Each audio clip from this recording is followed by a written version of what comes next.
I was in the middle of the Atlantic Ocean when it happened. There was a sudden jolt and our submarine crashed on the seafloor. We were in total darkness.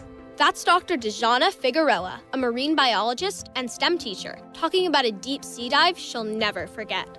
It's funny, when I was a kid, I was afraid of the ocean, and there I was, 2 miles below the surface. But as a scientist, you prepare for that. Using our training and a little creativity, we fixed the sub and finished our experiments. The dive was just too important. Every dive gives us glimpses at things few people ever get to see. Glowing creatures, fiery undersea volcanoes. When we got back to the surface, I kissed the ground and called my mom, of course. But you know what? I wouldn't trade that dive for anything.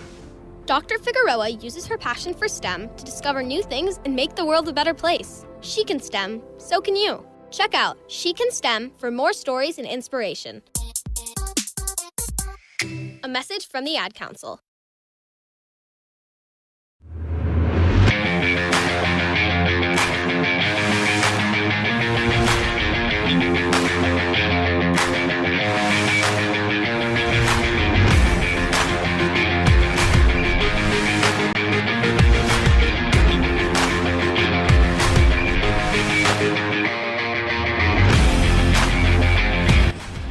A year ago, the Bobcats and the Jackrabbits met up in the FCS Semifinal game in Bozeman, Montana. The Jackrabbits were stood up 17-31. This year, they meet again, this time in Brookings, in the aftermath of a winter storm. The top-seeded Jacks are riding a school record 12-game win streak, advancing to the semifinals for the 3rd season in a row and the 5th time in 6 years. The 4th-seeded Bobcats slashed the visiting William and Mary Tribe 55-7 last week to reach the semifinal for the 3rd time since 2019. It was December 18th, 2021, over in Bozeman. Montana State controlled the second half after being tied 17-17 versus SDSU at halftime. The quarterback, Tommy Malott, had a 3-yard touchdown at the end of the 3rd quarter to take the lead and then sent a 17-yard strike to Lance McCutcheon 5 minutes later to seal the deal.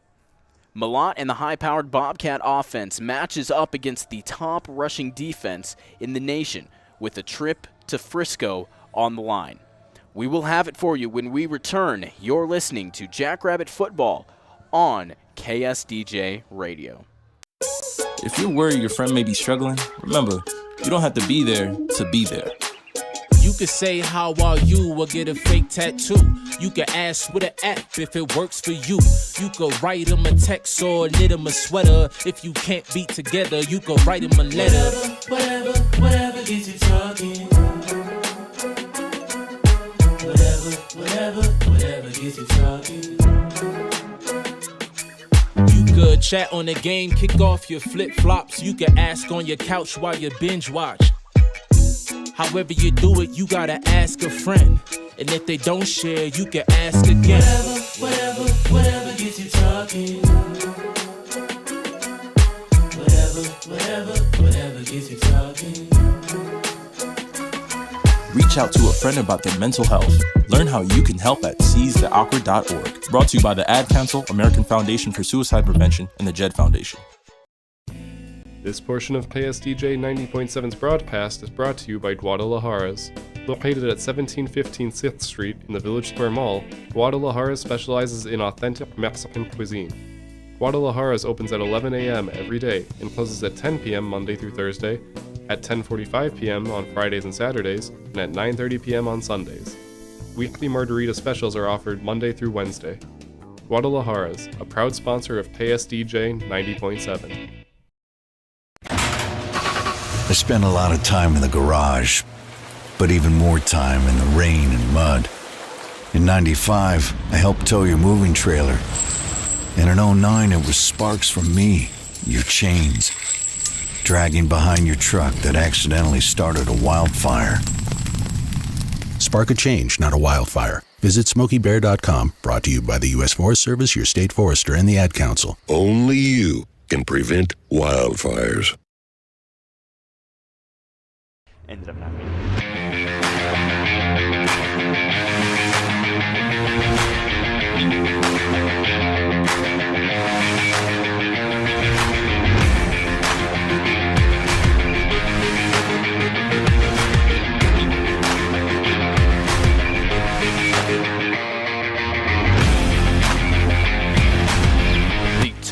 The 2022-23 FCS Championship game taking place in Frisco, Texas on January 8th. Probably a little bit warmer down there than it is up here.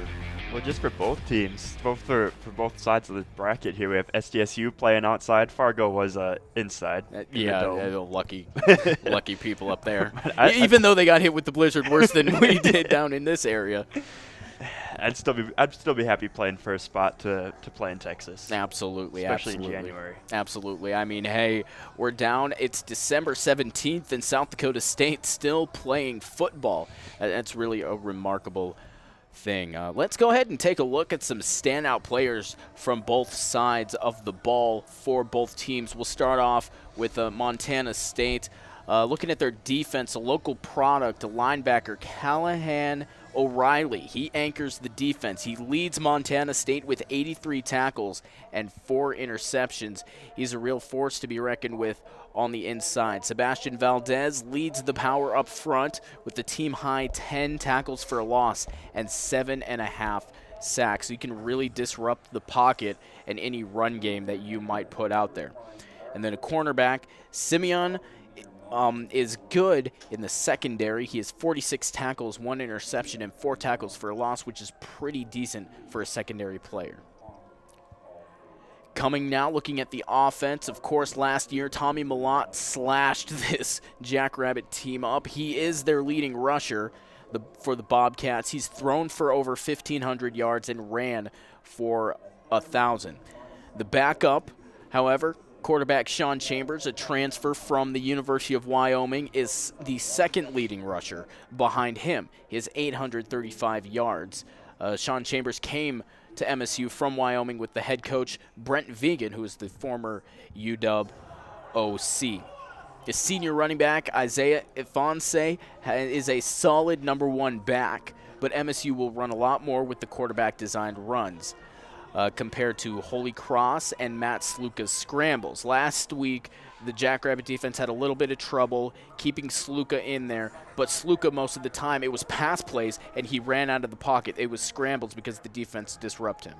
Yeah, this will be the second week in a row the Jacks are playing a team with a quarterback who's their leading rusher. This is interesting, too, for Montana State to have their top 2 rushers being their quarterback position. Yeah, and like I mentioned, they're going to be doing a lot more designed runs with their quarterbacks. Last week with Matt Sluka, it was a lot of scrambling. It was a lot of, oh boy, the pocket's collapsing. Let me get out of here. And the Jackrabbits are definitely preparing for Tommy Malott and Sean Chambers to run a lot. Also in the receiving core, not too bad on this front either. Wide receiver Willie Patterson, he leads MSU with 40 receptions, 579 yards, and 9 touchdowns. We'll go ahead and take another break here on the Jackrabbit pregame show here on KSDJ Radio. And when we come back, we'll take a look at some standout players from the Jackrabbit side of things. You're listening to Jackrabbit Football on KSDJ. Uh-oh, Brad's buzzed. Oh, yeah? Yeah, he's starting with the woots.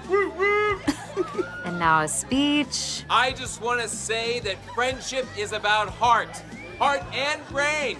Who's with me? Good thing is, he knows when he's buzzed. And my brain is saying, when it's time to go home, somebody call me a ride. Love that guy. Me too. Know your buzzed warning signs? Call for a ride when it's time to go home. Buzz driving is drunk driving. A message from NHTSA and the Ad Council. Accidents happen far too often and never at a convenient time. That's why Dave's Collision Repair Center is here to help. Their highly trained staff will help you by working with both you and the insurance company handling the claim. The staff at Dave's Collision takes pride in returning your vehicle to you in a timely manner and looking as good as it did before the accident. You'll find them at 1019 Main Avenue South or online at davescollision.com.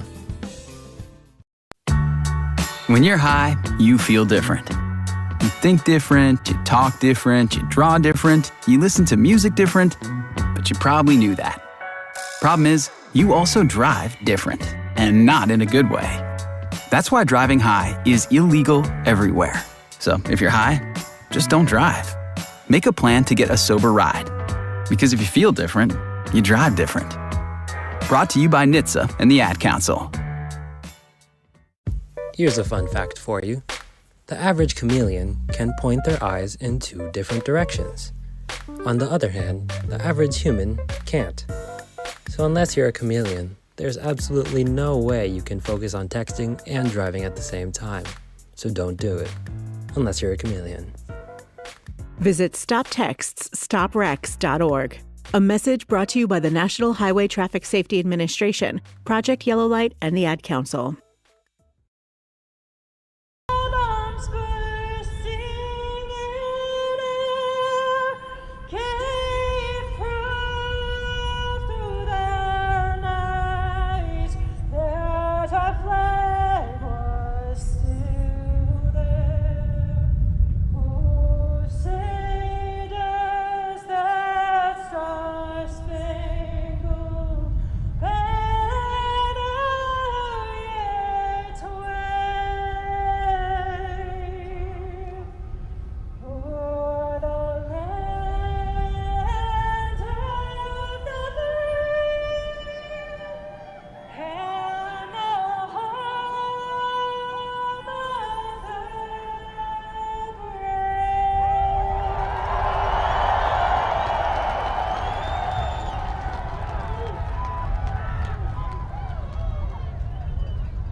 Well, the national anthem done here at Dana J. Dykhouse Stadium. 8.5 minutes left to go till we kick this thing off. Braden Byers, Paul Monson with you here. You're listening to Jackrabbit Football on KSDJ Radio. Time to take a look at the Jackrabbits. Jackrabbits, #1 team in the nation for a reason. I mean, you take a look at this roster, really a lot of good things up and down the board. Well, you look at the last 2 games, the Jacks have burned the other their opponents in 2 different ways. One game they took it out on the ground, totaling more yards on offense on the ground than their opponent, and the next game tore them up through the air. Well, looking at the Jackrabbit defense, Reese Winkleman from nearby Marshall, Minnesota, he leads the team with 12 tackles for a loss and 6.5 sacks.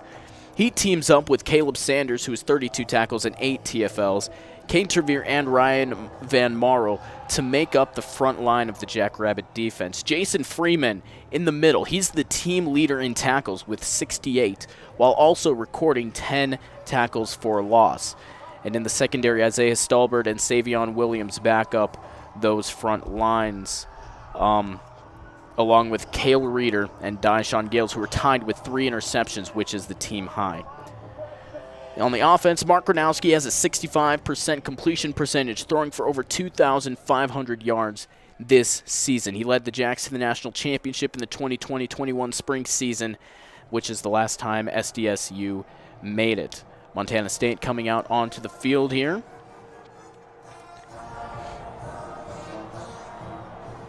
Taking a look at the rushing game, Isaiah Davis has been the workhorse of this offense. He's rushed for over 1K yards so far this season, using his power to gain more yards after contact. He really is a power back for this Jackrabbit offense. Well, he's a big guy, too. He's sitting at 6'1", 220 pounds. It's hard to pull him down. It's really hard to pull him down. Angel Johnson provides some of that elusiveness for the Jackrabbit run game as well. The twins, Jaden and Jackson Yonke, lead SDSU's receiving corps. Both have more than or near 700 receiving yards, with Jaden with 695 and Jackson with 723. Tucker Kraft and Zach Hines, 2 NFL prospects, provide extra blocking alongside the 605 Hogs, but they can also add to the pass game going through the air. Pretty decent crowd has turned out for this game. It's blistery out there. It has filled up. We were looking at it before the game. You and I were talking about it. It's not a full stadium like we were expecting maybe, but considering it's only 8 degrees outside air temperature with the wind chill bringing it down to -10, this is a pretty good crowd. This is really good. The crowd making some noise. The cheerleaders and the dance team lining up to make the tunnel leading out of the Jackrabbit. I suppose inflatable tunnel, you could call it. You don't want to call it a bouncy house because No, that seems a little, little off. But. Yep, hype video playing on the board. Montana State on the far sideline. The Jacks flags all lined up in a row. The Jackrabbits getting ready to come out from left to right. Today on this frost-bitten field, this is snowy turf field. It looks like a winter wonderland out there. It's not quite as snowy or as snow-covered as it was in Montana State last year, where people had to sit on snowbanks because that's how full the stadium was. But definitely on that south end zone, it's a pretty good snow pile for players to run into should they run out the back of the end zone. Definitely. And we might see a touchdown celebration involving that later on in the game. I'm looking forward to it if that does happen. Maybe some sort of Zeke and the Salvation Army pot. Something like that, yep. Yeah, student section is about a quarter full maybe, give or take. A lot of students had to go home or decided to go home on Monday due to the winter weather. So Jacks enter the field now. Coming from left to right, the yellow and blue and all blue today. So you can hear the cowbells and everything rattling in the stands. The Pride offering up their support, not from the field today. I don't believe they'll enter the field. No, I don't. I do not think so. The problems with instruments freezing and stuff. Well, like the that. tubas will be first to freeze, I'll tell you that. Oh, yeah, for sure. Sousaphones. Well, the Jackrabbits in the right-handed end zone, kneeling down, taking a moment. 3:50 left to go until we kick this thing off. We'll take another break. We'll get to the keys of the game when we come back, and then we'll kick this thing off. You're listening to Jackrabbit Football on KSDJ Radio. Walking into the building for the first time after the shooting, it was crippling, but it had to be preserved. In response to the Pulse nightclub shooting that affected the LGBTQ community, Barbara Poma, owner of Pulse, founded the One Pulse Foundation to honor Pulse victims and survivors. If you're an ally of this community, speak out. There are more of us together than apart. It is the power of love in its rawest form. Join the fight for LGBTQ acceptance. Learn how at lovehasnolabels.com. Brought to you by Love Has No Labels and the Ad Council. This portion of KSDJ 90.7's broadcast is brought to you by Guadalajara's. Located at 1715 6th Street in the Village Square Mall, Guadalajara's specializes in authentic Mexican cuisine. Guadalajara's opens at 11 a.m. every day and closes at 10 p.m. Monday through Thursday, at 10:45 p.m. on Fridays and Saturdays, and at 9:30 p.m. on Sundays. Weekly margarita specials are offered Monday through Wednesday. Guadalajara's, a proud sponsor of KSDJ 90.7.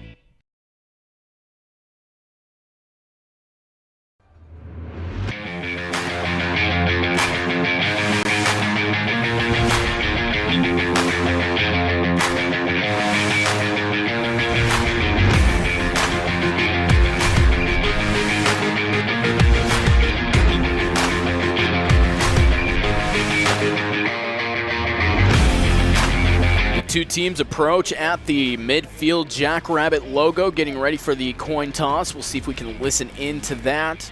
You're listening to Jackrabbit Football on KSDJ Radio. Braden Byers alongside Paul Monty, getting ready for this FCS semifinal game. Let's go ahead and listen in.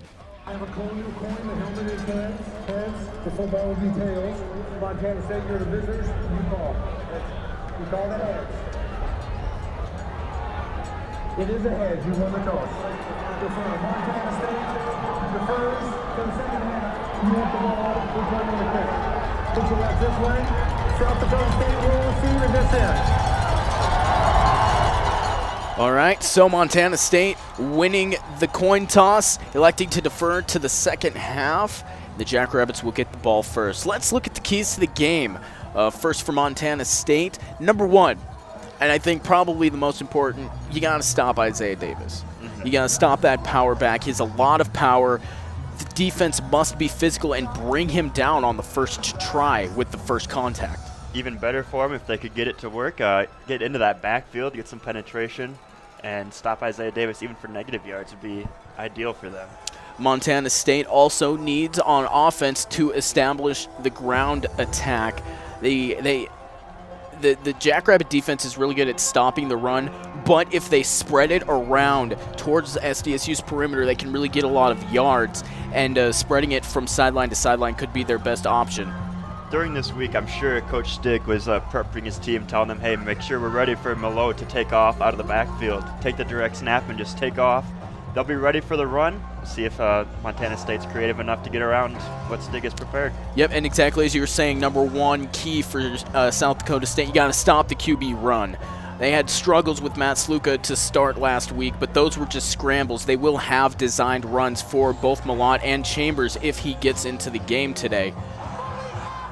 They also need to take a look on defense. On offense, they need to attack the middle through the air. Mark Gronowski sure can sling it. He's 2,555 yards, a 65% completion percentage, which isn't outstanding, but he can get the job done over the middle if it needs to be. You'll need a couple, 1 or 2 passes that take off and get off for big yards. Opens up the run game even more. Yep, and beyond that, MSU's defense has only allowed 222 pass yards per game so far, and South Dakota State is sitting at about 199 pass yards per game. So if they can just get 30 more, they can maybe break it open and actually have a shot at bringing them down through the air. You just got to make sure we keep the defense guessing here for South Dakota State. Indeed. SDSU has the offense and the weapons to do it. Be interesting to see. For sure. Well, all this for a chance to head down to Frisco on January 8th, take on NDSU in the national championship. It felt like we've heard that before. Go figure. We got to have 2 teams travel down to Texas when they're only less than 4 hours away from each other on 990. Yep, about 2 hours.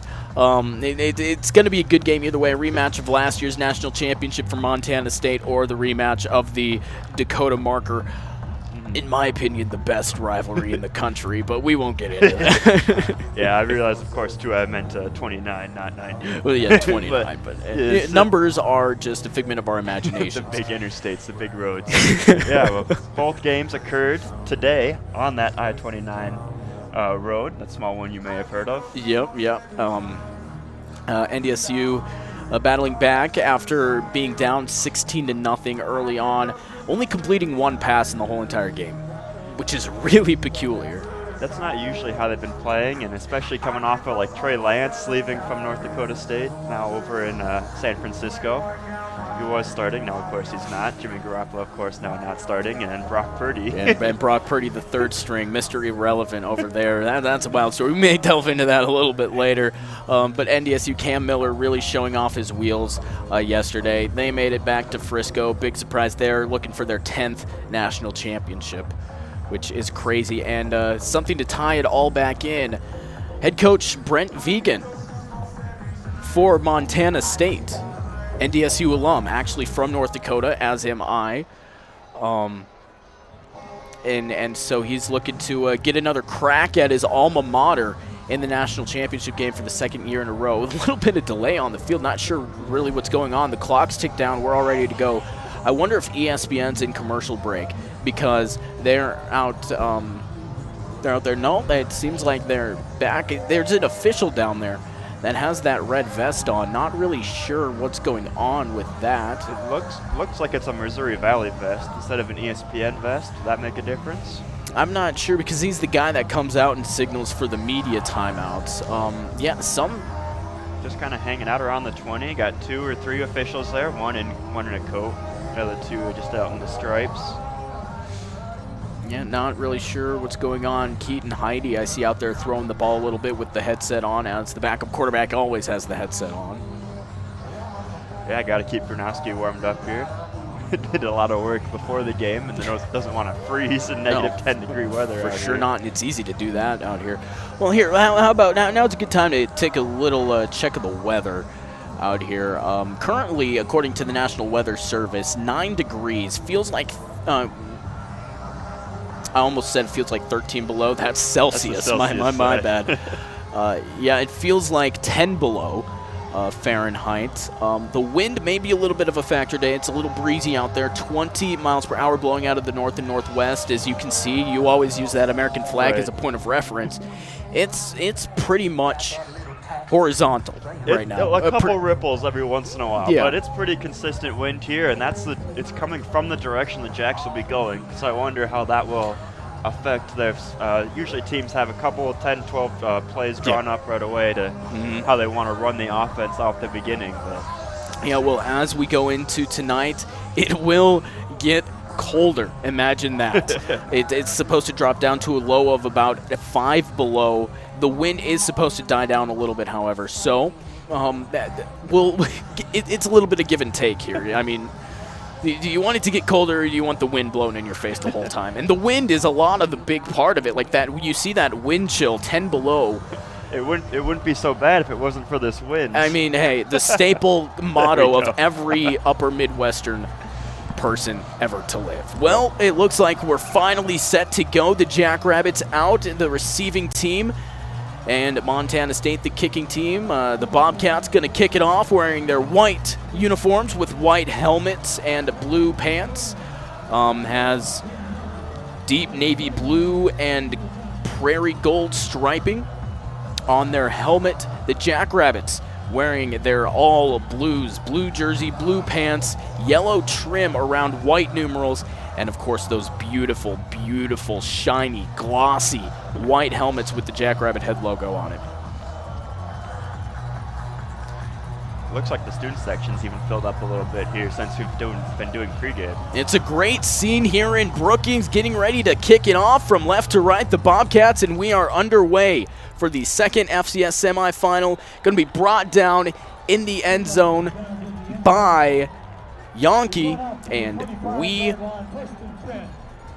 will set up shop at the 25-yard line. The Jackrabbit defense coming, the Jackrabbit offense, coming out, led by offensive coordinator Zach Lujan.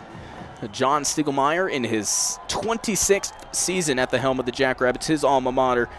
195 and 112. Let's see what they dial up here first. They got 2 receivers to the left, a couple of backs in the backfield. Gronowski motioning for Yankee to come from left to right, takes snap and handoff straight to Davis. Has a little bit of a hole, hits upfield, down past the 35, up to the 40, keeps going past the 45. Again, he's just so powerful. He hits it at the first contact, and he just keeps on chugging. Well, you mentioned the yards after contact. He was hit at about the 35-yard line. You mentioned he carried on 3 or 4 more defenders from Montana State. He got a little bit of help from his own teammates, but finally pulled down it looks like they marked him at the 47. Yep, and just like that, they are at the 47, near the midfield. Gronowski in the shotgun, claps his hands once in motions, and now a little jet sweep handoff to Kraft. He fights his way up. Seems like he slipped a little bit as he got past the 50. He'll fall down near the 45 and then mark him right at the 46-yard line.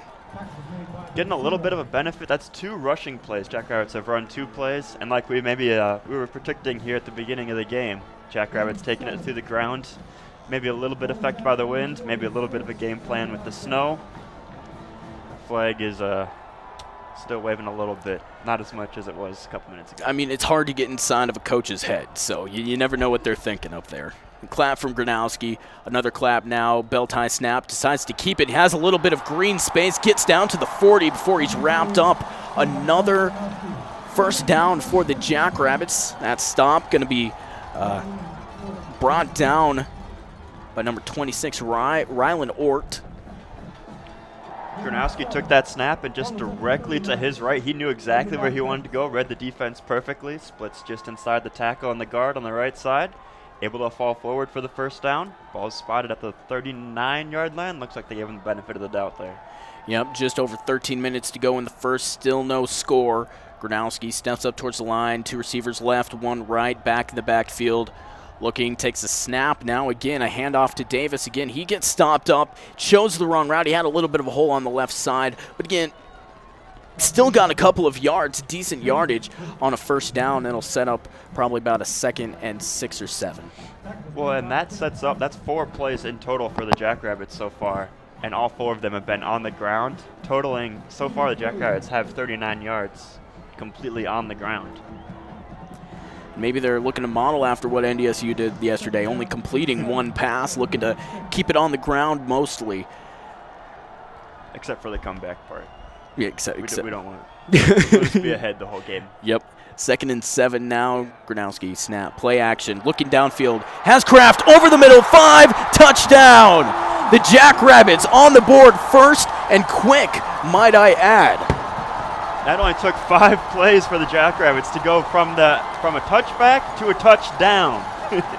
Tucker Kraft sliding into the end zone after he gets his 2 feet in, secures the touchdown for certain, and then he slides almost out the back of the end zone. Yep, the Jackrabbits drive 75 yards, get on the board first, a magnificent 36-yard touchdown pass straight down the middle from Gronowski to Kraft. The PAT now up, Hunter Dustman ready to get it, Keaton Heidi to hold. The snap and the hold is good, and so is the kick.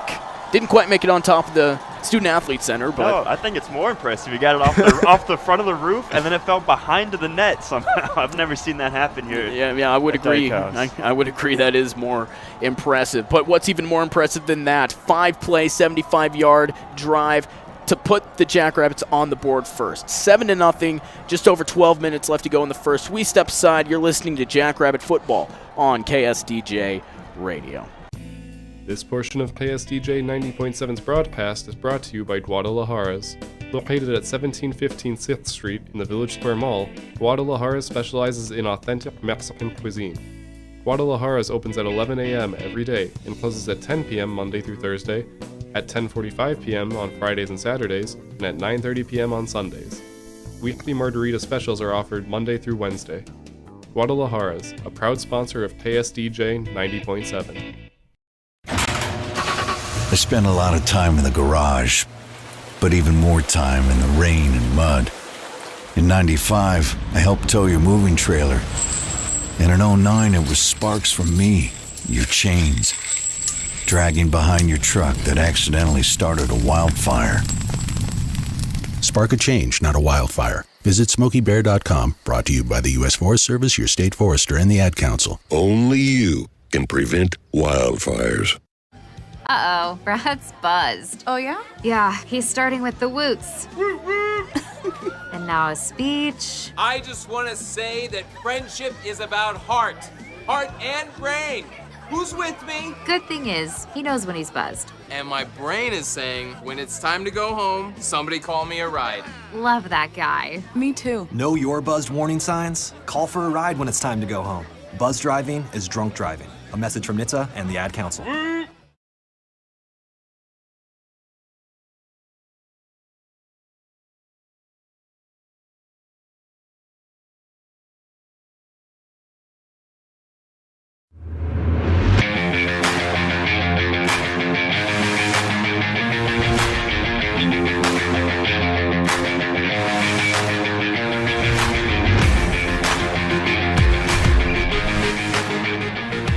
Well, quick, straight down the field, 75 yards. The Jackrabbits are on the board. Anything you want to say about that first drive? It was beautiful. 5 plays. All it took, 4 rushing plays, is enough to suck in the Montana State defense, and it opened it up just enough for the touchdown pass over the top to Tucker Kraft. Gronowski hit him perfectly in stride, able just to sort of walk, take 2 steps into the end zone. Now the Jacks are set to kick it from right to left. A little bit of a short kick picked up in stride by one of the upbacks, brought down past the 30-yard line. I do believe that is going to be Lavelle Price Jr. Either that or Derek Snell. It probably was Derek Snell because he was an upback, the tight end. But Montana State gets their first crack at it here. 7-0, 12 minutes, 12 seconds left to go in the first, and this Jackrabbit crowd getting loud already. Jackrabbits had an answer on offense right away. Let's see if they have the answer again here on defense. They set up with 4 down linemen. Yeah, well, Tommy Malott, the quarterback, commanding this Bobcat offense, motions closer to the side, and now straight away, a quarterback designed run gets past the 35-yard line. decent gain on it. It's not going to be enough for a first down, and they'll set up right about the 37-yard line. Just like we thought they were going to do coming out of the pregame. Taking direct snap to the quarterback, which is what usually happens, but then he takes off just to the left for 4 yards. It's only all the Jackrabbits gave up right there. Cleveland Thomas Jr. and Willie Patterson off towards the right. The low snap from Malott, looking straight towards the near side, has Thomas Jr., fell down at the 40. They're going to mark him at the 41, and again, a little bit of yardage, not enough for a first down. Third and short now. Give him the benefit of the doubt there on that reception. He had to come back to the ball to make the catch, and I think they gave him that extra yard. For sure. And it was well-deserved. Low snap. Malott caught it, regrouped, and then he had to come back a couple of yards. We'll give it to him, but the Jackrabbits here looking to get a stop. 3rd and 2. Malott, snap near the face mask, goes right up the middle, has enough for the first down, gets hit at the 40, falls down at the 47. This is going to be a long game for Malott if this is how they keep drawing it up. With negative 10 degrees outside with that wind chill, those hits are going to hurt and pile up as the game continues. It's going to hurt for sure. They keep their play caller protected best they can. I only played one football game in November in the playoffs in North Dakota, and it hurt. It hurt real bad, and that was just in November. No snow on the ground. The snap, Malott looking forward. The pocket collapses. He tries to get away. He'll fall down behind the line of scrimmage. Again, that front line, and Savion Williams in there to help it out a little bit. Well, and I can't imagine Malott's feeling very good right now. Just this whole drive. He's out there. He's one of the few players on the field with no sleeves. He's braving the elements with the cold and the turf with no sleeves on. I mean, coming from Bozeman, pretty much the same level of latitude. The snap, and now the handoff coming over towards the left side. A pass, gonna be down, a hard hit. Down by the opposite side, 35. The Jackrabbits playing pinball with the receiver from Montana State there. Hit him once, sent him back towards the line of scrimmage, and then immediately into the other Jackrabbits defender, sending him his original direction, and ultimately straight to the turf after the handoff from the quarterbacks. Yep, Malott moving to the left, had Thomas Jr. down the field. A 1st and 10 on the Jackrabbit 37 now. 2 receivers towards the right. Malott settles in, takes a snap, play action, looking downfield, takes a shot, down to Thomas Jr., makes the catch, gets pushed out of bounds. It's a decent play for Montana State. What a throw by Malott, too. You'll see it on the replay here. He throws, and the pocket has 4 or 5 Jackrabbit defenders inside, just letting everybody get through right away to draw off the pressure, or add the pressure to Malott, add him into space for blocking. And Malott gets hooked kind of by the back of his right arm and thrown to the turf. Definitely a hit that he didn't need to take. Yep, and beyond that, add insult to injury, I do believe there was a pass interference on the Jackrabbits. So it's going to be down on the 4-yard line now for Montana State, looking to punch it in on their first drive as well. 2-back set. One of them's a quarterback. Patterson off towards the left, a little bit of jumbling, now stepping back. Again, those 2 backs off to each side. A whistle stopping the play. And SDSU will take a timeout. Here in this first quarter, 7-0. Obviously, South Dakota State didn't see something that they liked there. And odds are they're probably going with the run. Like, 4 yards out, you have such a high-powered running offense. And it's first down. Of course, like you got to take at least one shot, and if you get it in there on the first try, all's well that ends well. Definitely 1st and goal from the 4-yard line. You have to punch it in. The Montana State only has 7 total rushing yards for the game, compared to 56 through the air. But you'd have to think a short down yardage. Jacks don't have to defend that many yards. Might as well try and punch it between the tackles. Well, that short yardage is 4 yards. They're at the Jacks 4-yard line. Both teams out there once again, a 2-back set, running the same formation. Malott takes a snap, hands it off, bouncing around is going to be their main back, Isaiah Fonse. He does not get into the end zone. Does gain, I would say, about 2 yards. They'll set him up at the 2. Well, they had the 2 back sets in the backfield, and they also had they had Willie Patterson on the left side on one-on-one man coverage. Never even looked his way. That was a run play the whole time, the whole way. Now coming out, same formation. Patterson, as you mentioned, off towards the left, wide left. 2 backs in the backfield, stepping back now, looking like they're going to go direct snap. And indeed they do, and it's going to be stopped right at the 1-yard line. Huge stand by the Jackrabbit defense. Merlot started under center a couple yards back, and then they switch and move Chambers under center. Merlot steps back behind him, thinking maybe trying to confuse the Jackrabbit defense that there's going to be some sort of weird pass play, read option, something or other. Direct drive up the middle for Chambers, who gets met on the goal line. Now Chambers playing a little bit of tight end there off the left side. Merlot looking for some sort of confirmation from the sideline. And now it was a fake play, a sneak up the middle, a direct snap. I think Chambers motioned in behind it, and it looks like the Jackrabbits didn't bite onto it and get the stop. No signal yet for a touchdown, at least. Both side judges coming in, holding up that fist and signaling 4th down. Excellent play design, if I do mention. If you look at the replay, yeah, Chambers is looking over, acting like he's going to talk to Malott, then takes the snap right under center and dives straight forward. Jackrabbits ready to plug that hole up as Montana State stays on the field for 4th and 1. Brent Vegan, the former offensive coordinator from Wyoming, dialing up the plays. A direct snap to Chambers. Now he fights his way through, and that is going to be a touchdown for the Bobcats. They put 6 on the board and end off the first drive successfully.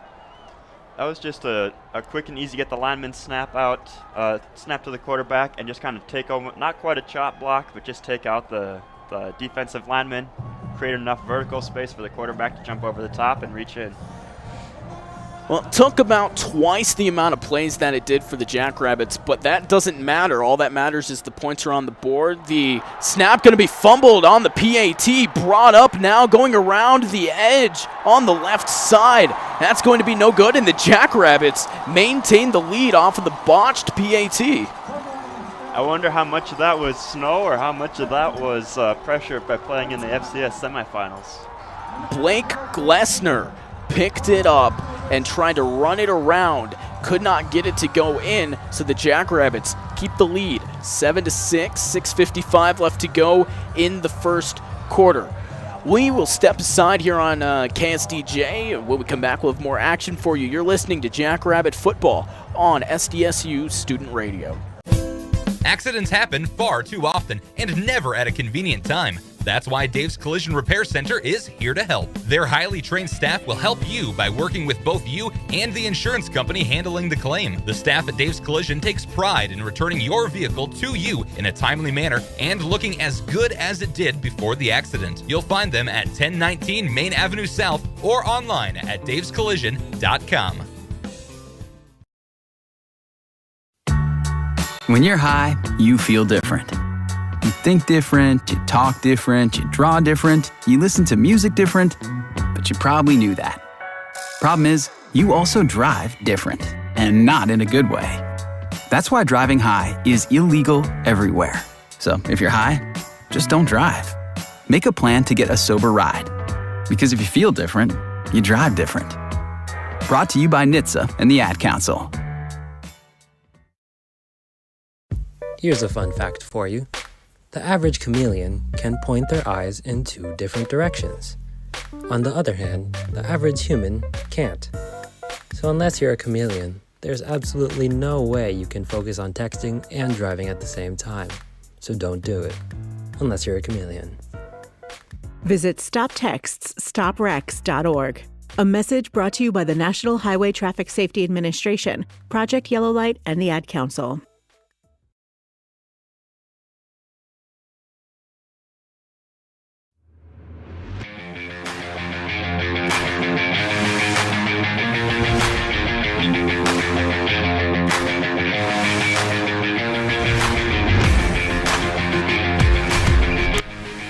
Montana State gets on the board, 7-6 after their first drive, a 10-play, 67-yard drive, botched PAT, fumbled snap, going to be picked up by Blake Glessner, and that's how we shape up so far.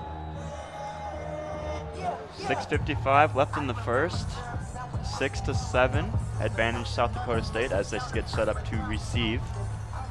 Kick from left to right here.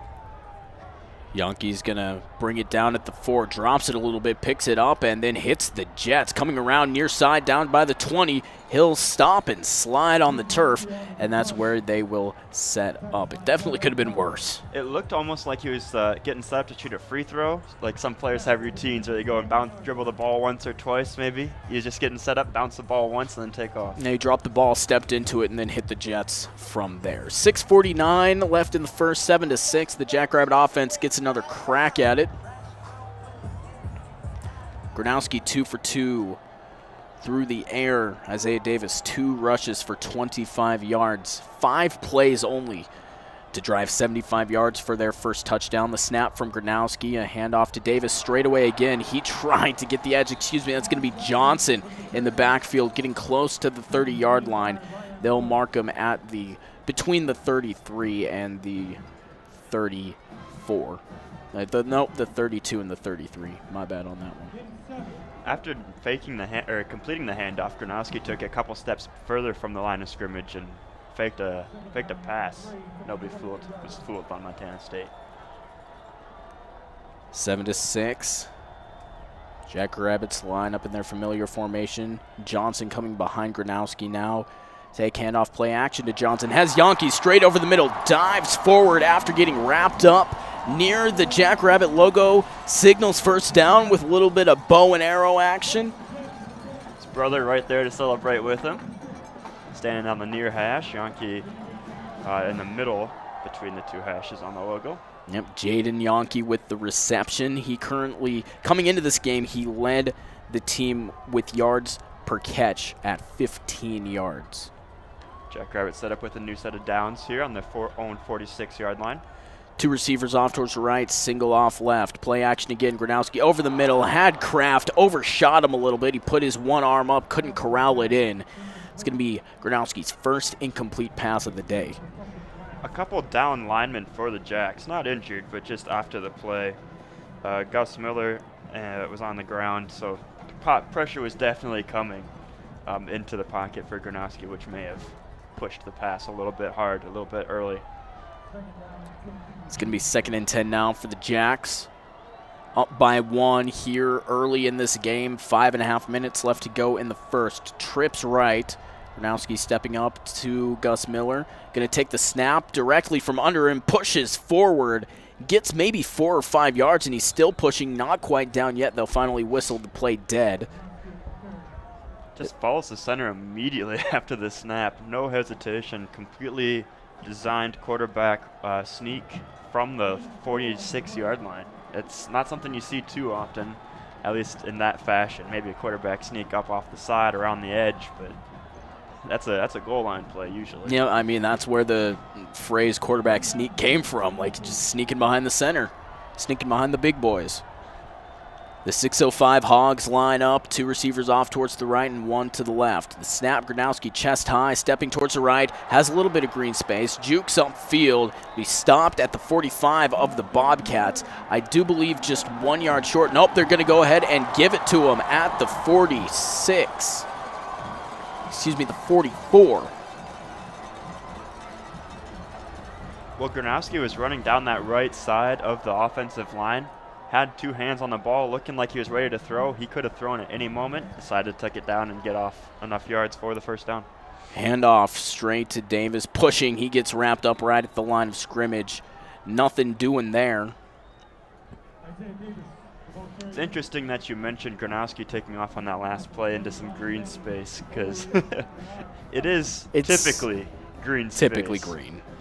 Now we got a nice layer of mixture of snow and ice on the field. Which makes for fun acrobatics that these players could do. I saw Tucker Kraft, after he brought in that touchdown reception, slid on his knees, pointing at the Dyke House Center, the fans standing there. Motion from Jaden Yonke from left to right, wearing his number 1, the snap and the handoff. Johnson trying to stiff arm his way down. He does get past the 40, down to the 39.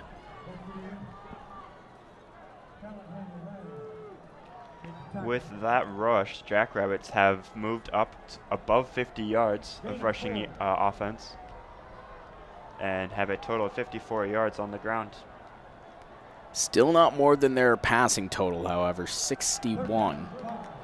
It is more than Montana State's rushing yards, with the current total of 11 on the ground.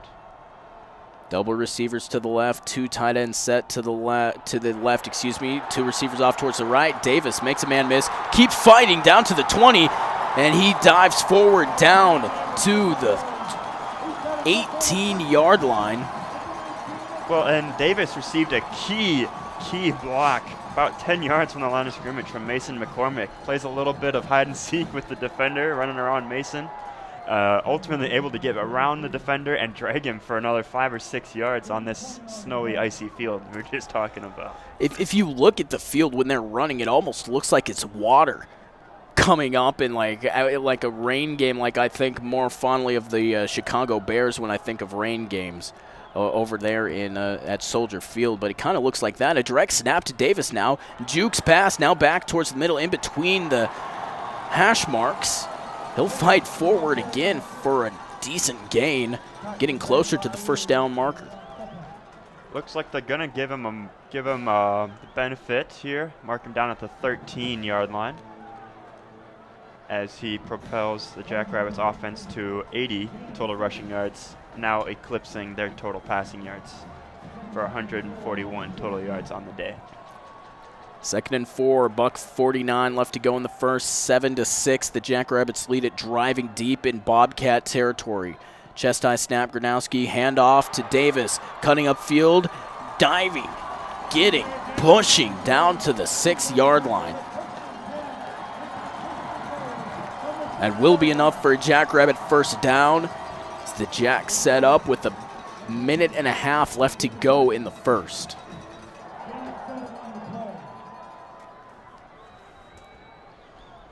Almost the same as Montana State's first drive, where they're down. Jackrabbits are currently at 10 plays, 73 yards for this drive. Looking to punch it in on this next one. 3 people in the backfield, straight handoff to Davis. Goes upfield, fights his way through. It looked like he made a guy miss. No signal yet, and they're going to mark him just short, inches short from the goal line. He was running around like a pinball down there, bouncing off of defenders.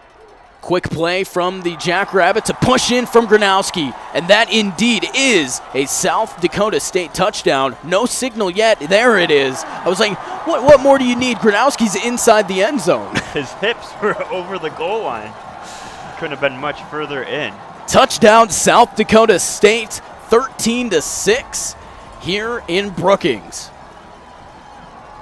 12 plays, 79 minutes, a total, or 79 yards, 6 minutes and 9 seconds. Yeah, a battle for time of possession is going to be a huge key in this game. Who can take the most time off of the clock? Heidi to hold, Dustman to kick. It's up, and it's good. Over the net, under the roof, off the glass of the Dyke House Student Athlete Center. 14-6, 40 seconds left to go in the first. We step aside here on KSDJ. You're listening to Jackrabbit Football on SDSU Student Radio. Here's a fun fact for you. The average chameleon can point their eyes in 2 different directions. On the other hand, the average human can't. So unless you're a chameleon, there's absolutely no way you can focus on texting and driving at the same time. So don't do it, unless you're a chameleon. Visit StopTextsStopWrecks.org. A message brought to you by the National Highway Traffic Safety Administration, Project Yellow Light, and the Ad Council.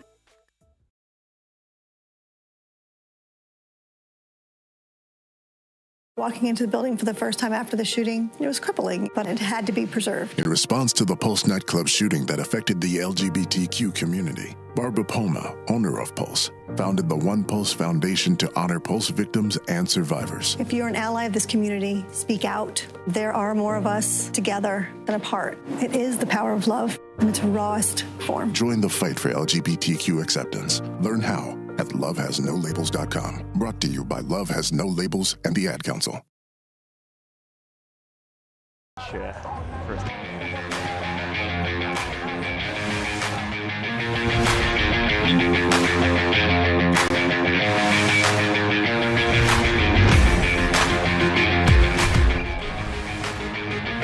Well, it's Saturday, so that means college football, right? Not all the time. There's a little bit of NFL action. When you get into December, you start to get a couple games that start to get played on Saturdays. For sure, for sure. I say leave NFL to Sunday, the college to Saturday, and high school to Friday. But when you get into where there's not too much college football happening, you can creep into the other days. Anyway, want to give us a little bit of an update of what the heck is going on over in Minneapolis? Well, I'm a big Lions fan, so I've been keeping track of this game just in hopes that the Lions might be able to take the NFC North. Mathematically possible. It is mathematically possible. Highly, unlike the Broncos making the playoffs, it is mathematically possible. Yeah, that one's a little bit further away. I've been watching the Vikings game here as they've been taking on Indianapolis. At halftime, it was a 33-0, 33-6 score for the Vikings, 33-0. Currently, at the end of the fourth, is what Yahoo is telling me, 36-36. Minnesota's able to fight it back, and looks like they'll be headed to overtime. Indeed, overtime, 36-36. That is insane. Colts are 4-8-1 coming into this game and taking on the number 2 seed in the NFC, taking them to overtime. Beginning of the end, some might say. I'm hoping. I'm hoping. Well, kickoff from right to left coming from the Jackrabbits, 14-6, 40 seconds left to go in the first. It'll bounce and finally get picked up by their number 1 return man. He'll slip down past the 25. A lot of players slipping, sliding all over the place. Allows for one bounce, picks it up, one hopper off the center field. I don't know. I don't do a lot of baseball. One hopper takes it up, and it looks like he slipped down when he tried to make a cut around some Jackrabbit defenders. Yep, Marquis Johnson, the return man, he averages 32 yards per return, only getting back to the 24. That's where the Bobcats will set up for their second offensive drive. Single receivers off towards the right. Malott claps, takes chest-high snap, fakes, and runs off towards the right side. A little shovel pass. It's going to be dropped. It's going to be picked up by the Jackrabbits on the near sideline, just past the 30-yard line. The whole entirety of the Jackrabbit team signaling it's their ball. The referees have to uncover the pile of humanity and figure this thing out. It was a nice drawn-up play by Montana State, getting the run option out there. Malott finally tossing it out from the right, just outside the numbers. If Fonse couldn't bring it down.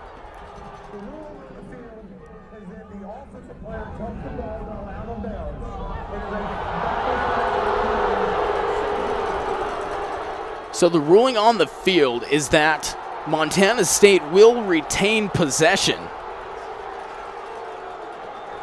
The home crowd here at the Dyke House certainly does not agree with that call. They're going to go ahead and take a look at it. So at least there's a little bit of consolation for this crowd here. In my professional opinion, it looks like that was a botched handoff or a botched lateral picked up by the Jackrabbit. Should be going the other way. I would agree. I definitely would agree. So the referees will take a look at it. The refereeing crew today is assigned by the NCAA from the Colonial Athletic Association, the referee Matt Overton, the replay official Michael Seacrest. Not Seacrest. Not related to the Seacrest. No relation. No relation. I don't see any Macy's Day Parade stuff going on out here outside of the drums on the Pride. I mean, that's odd that's like that's here in Brookings. Like, it's just like, yeah, no, usually you would say you'd look out and there's no affiliation to the Macy's Thanksgiving Day Parade. Oh, wait, there's some drums. Well, they'll be keeping those drum hits, too. I've already seen a couple of drummers come through, walk around campus, because they take those. So you can get a frame to hang them up on your wall. Oh, for sure. I mean, you kidding me? You performing that thing? I'm taking something. That is for sure. So the officials gather, have a little bit of a convention on the near sideline. The initial ruling on the field is going to be fumble out of bounds. Just taking a look at this replay, the ball never went out of bounds. It looks like it would have to have been off the shoulder of Afonso. It looks like Dayton McGoy scooped in, picked it up. I wonder if they're saying it came out and slid under him out of bounds. Here's the call. So they're going to go ahead and confirm it.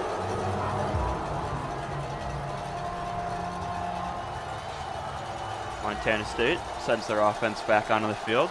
If Fonse fumbled it out of bounds as the official call, I don't know how much I agree with that, but we won't get into it unless it matters. Malott takes it near side, stopped at the 30, and this Jackrabbit defense is making no doubt about it that they're taking that call personal. So far, ball doesn't lie, at least on that play. If Jackrabbits feel like they were robbed of a turnover, which would have been fantastic field position for them. And now, quarterback run, designed run to the right side, taken down at the line of scrimmage, just had to run 15 yards to the sideline to get hit. Yeah, well, a big break for MSU will propel us into the second quarter, to the end of the first. 14-6, the Jackrabbits are on top. We step aside. You're listening to Jackrabbit Football on KSDJ Radio. I was in the middle of the Atlantic Ocean when it happened. There was a sudden jolt, and our submarine crashed on the seafloor. We were in total darkness. That's Dr. Dejana Figueroa, a marine biologist and STEM teacher, talking about a deep sea dive she'll never forget. It's funny, when I was a kid, I was afraid of the ocean, and there I was, 2 miles below the surface. But as a scientist, you prepare for that. Using our training and a little creativity, we fixed the sub and finished our experiments. The dive was just too important. Every dive gives us glimpses at things few people ever get to see. Glowing creatures, fiery undersea volcanoes. When we got back to the surface, I kissed the ground and called my mom, of course. But you know what? I wouldn't trade that dive for anything. Dr. Figueroa uses her passion for STEM to discover new things and make the world a better place. She can STEM, so can you. Check out She Can STEM for more stories and inspiration. A message from the Ad Council. This portion of KSDJ 90.7's broadcast is brought to you by Guadalajara's. Located at 1715 6th Street in the Village Square Mall, Guadalajara specializes in authentic Mexican cuisine. Guadalajara's opens at 11 a.m. every day and closes at 10 p.m. Monday through Thursday, at 10:45 p.m. on Fridays and Saturdays, and at 9:30 p.m. on Sundays. Weekly margarita specials are offered Monday through Wednesday. Guadalajara's, a proud sponsor of KSDJ 90.7. I spent a lot of time in the garage, but even more time in the rain and mud. In 95, I helped tow your moving trailer. And in 09, it was sparks from me, your chains, dragging behind your truck that accidentally started a wildfire. Spark a change, not a wildfire. Visit SmokeyBear.com, brought to you by the U.S. Forest Service, your state forester, and the Ad Council. Only you can prevent wildfires. Barely.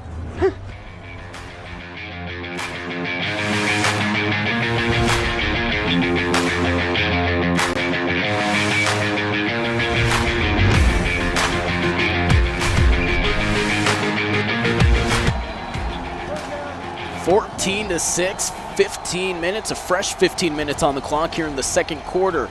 The Jackrabbits on defense, 3rd and 3 for the Montana State Bobcats after a huge break. A call confirming that Infante fumbled the ball out of bounds instead of fumbling it into the field of play. Malott stepping up to his line, double receivers to each side, twins to each side, one back in the backfield. Waist-high snap, looking up, a Jackrabbit defensive lineman jumped like halfway up into the air, batting it down. Was that, I know he got, Milo got hit too, and Merlot got hit too as he was going. Yeah, but there was some contact downfield. The Jackrabbit fans not liking that too much. The way that pass ended up looked like it might have been uncatchable. Should overrule the bouncer. Great stand by the Jacks otherwise, and other than that, a little bit of extra hand fighting. So that'll set up a 1st down and 10 now on the Bobcat 46-yard line. 4 down linemen for the Jacks. Malott in shotgun back to his right. Bunch formation to his right as well. A handoff and some flags in the backfield. Paul, you're signaling false start. It looks like yep, there we go. Confirmed on the field. Montana State took a couple too many steps early, and then now they'll have to take a couple steps backwards. However many steps 5 yards is. It could be 5. That's how they mark it off. I don't know. I can do 1, 5 yards and 8 steps. 8 to 5 marching I'm sure band. you could. I'm wearing the Pride. I have the Pride quarter zip on. I know how to marching band. 14 to 6. I know how to pep band. That's all I got. That's good too. Yep, shotgun Malott. I came from a small school. We didn't march. Straight handoff coming towards the right side. Ifanse battling up. It's a few yards, not back to the original line of scrimmage. That'll set up a 2nd and long still. Looks like it'll be a 2nd and 16, 2nd and 17. Except I went way too far the wrong way. 2nd and 12. Cade Tervier on the stop. The main guy in there. Again, a bunch off towards the right side of the line, looking towards the sideline now. No trick play here anymore. Sean Chambers isn't in the game. That's the main thing you got to look for if they're looking over towards the sideline. Now a quick coming up towards the line. A lot of movement in the backfield. The play clock down to 3, 2, 1. They barely got it off. Hand off to Ifanse, and he'll get wrapped up at the 45. I'm not totally sure what they were trying to change the play. They saw some deep coverage. All that was really going on for the Jacks was Cale Reeder was about 10, 15 yards deep in the line of scrimmage for the Jacks, and everybody else is pretty up close. That'll set up a 3rd and 10 for Montana State. Well, they made it back to the original line of scrimmage. Trips towards the right, single receiver left. Single back in backfield. Looking now near side. Has Patterson, and that will fall in bounds. Dallas Beanham can't quite get a hand on the ball to deflect it. The man who has a team-high 9 pass deflections. Can't get it done there, and that'll be marked at the Jackrabbit 30. Yeah, Jackrabbits were bringing 5 defenders on the line, and it was picked up beautifully by Montana State, protecting their quarterback. Again, bunch left this time. Malott in shotgun. Claps twice. Fake handoff. Dropping back, steps up in the pocket, moving out towards the right. Can't get there. Now running around towards the edge at the 30-yard line. Runs out of bounds, and they'll give him an extra yard. Lots of extra pressure by the Jackrabbits onto Merlot that time, chasing him out. Good defensive stance by the Jackrabbits. Yep, Brian Williams on the pursuit, chasing Malott out towards the right side and allowing a minimal gain of 1 yard, setting up 2nd and 9 now, 12:45 left to go, 14-6, the Jackrabbits lead. Did you say Brian Williams? Yeah, he's not on that yeah, one, but he's yep. It's got to be on the team roster. Yep, it is indeed. See, that's why you do your research, son. Not on their original. Well, an illegal substitution for the Bobcats. That'll back them up. Now, see, the thing is, Brian Williams is 3rd on the depth chart of the nose tackle, and they don't have the 3 slots on there, but they do on the original depth chart inside the game notes. If you would look in there, yeah, you don't have to, but I'm just saying if you did look in there, it's really obscure. And well, I was looking for. I'm lucky I have him highlighted. Let me just say that. I was looking for 92 on the defense, and I didn't see him. I had to flip the card over. Yep. Trips left, single right. Waist high snap, stepping up is Malott. Gets wrapped up right at the line of scrimmage. Another sack for the Jackrabbits, a huge one at that, coming out of the pile, and I do believe he's the one that got in there. Jason Freeman, his 4th sack on the season. Well, Malott is lucky to hold on to that football. It looked like he had his eyes down the field, getting ready to throw the ball. Unfortunately for him, he was met by 3 Jackrabbit defenders. Stepped up, ran into a brick wall. Simple as that. Nothing more you can do about it. Yep, 3rd and 14. This crowd getting loud here at the Dyke House. 2 receivers each side. Hand warmer getting thrown off by Afonso. Malott clapping now, dropping back, stepping up pocket, moving right now, parallel at the 40-yard line. Stoppage of play here by the referees. And they're going to call delay of game. The clock hit 0 before they could get the snap off, I think. Backs him up again. Is that only the 3rd penalty, or have there been more for the Bobcats on this drive? I believe only 3. I think 3. Going straight off of my brain, which isn't necessarily a reliable thing now, Paul. Sets up 3rd and 19 for Montana State. 3rd and extra long now. Ticking down to 11 minutes left in the second. The Jackrabbits looking to make another stand. Going back, there's 2 receivers off to each side. The Jackrabbits getting max protect for a good reason, and a run straight up the middle going to be stopped. The Jackrabbit defense is hyped up. Ready to give Montana State just a couple yards, but playing a little bit of a protect defense, all you got to do is stop 19 yards. You figure you could let them run out off the right side, which is what Montana State ended up doing, but stuffed once they get past the line of scrimmage. So now a 4th and 14 at the Jackrabbit 34. They're going to elect to punt it. Interesting decision here. Their kicker's long on the season. I'll get it to you in a second. The punt almost going to be blocked. It's going to bounce at the 3, and it will break the plane into the end zone, so I do believe it will be a touchback. And it will. The kicker's long is 51 yards. They were well within that. If they had attempted the try from here, they would have only been looking at a 44-yard field goal attempt. Yeah, I wonder if the Colts messing with them. I don't know, but we'll step aside here after the change of possession. The Jackrabbits will get it at the 20-yard line when we come back. 14-6, SDSU leads. Back right after this. Uh-oh, Brad's buzzed. Oh, yeah? Yeah, he's starting with the woots. And now a speech. I just want to say that friendship is about heart and brain. Who's with me? Good thing is, he knows when he's buzzed. And my brain is saying, when it's time to go home, somebody call me a ride. Love that guy. Me too. Know your buzzed warning signs? Call for a ride when it's time to go home. Buzz driving is drunk driving. A message from NHTSA and the Ad Council. Accidents happen far too often and never at a convenient time. That's why Dave's Collision Repair Center is here to help. Their highly trained staff will help you by working with both you and the insurance company handling the claim. The staff at Dave's Collision takes pride in returning your vehicle to you in a timely manner and looking as good as it did before the accident. You'll find them at 1019 Main Avenue South or online at davescollision.com. When you're high, you feel different.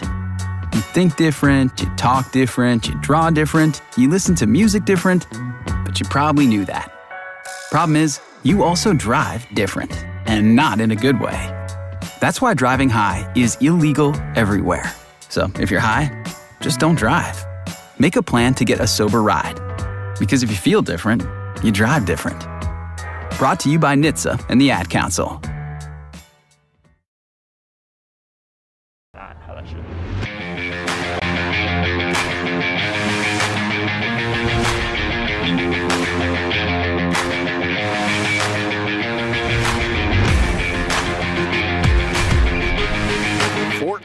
To 6, 10 minutes left to go in the second quarter.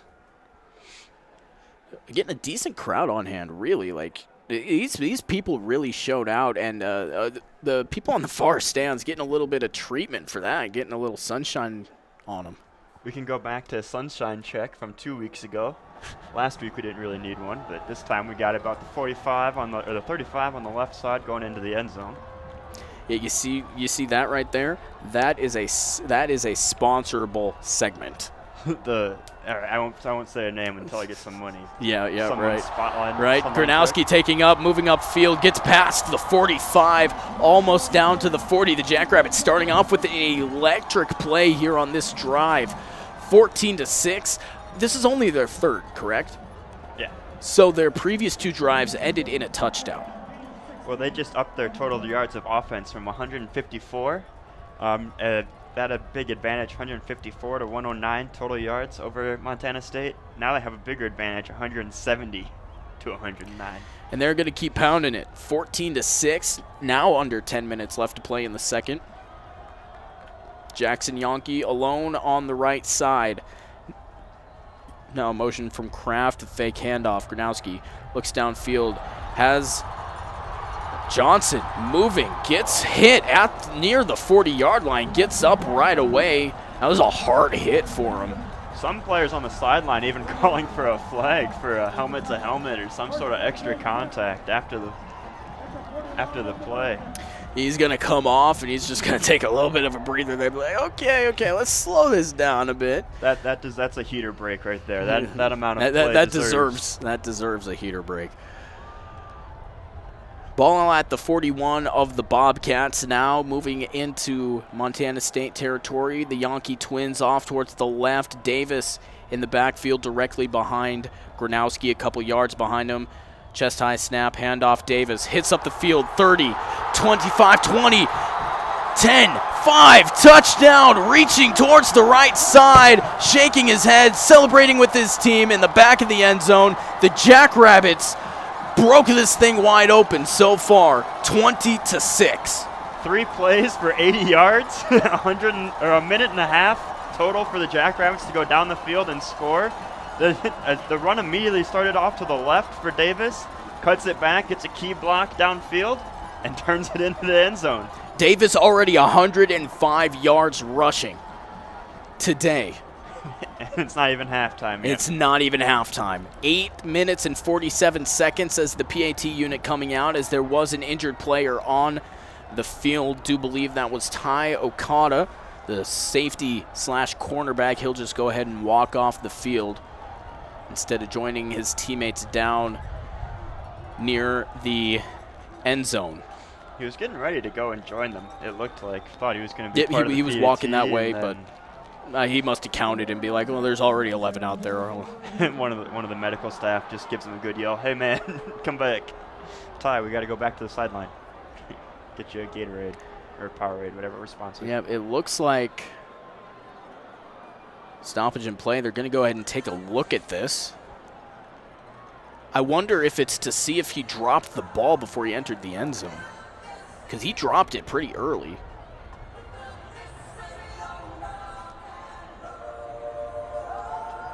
They wouldn't have to look back for an excessive celebration or anything like that, so no. There's no reason to. And I didn't see anything on the initial play that would have screamed illegal. Yeah, and there's no flags, nothing. Well, the ruling on the field is a touchdown.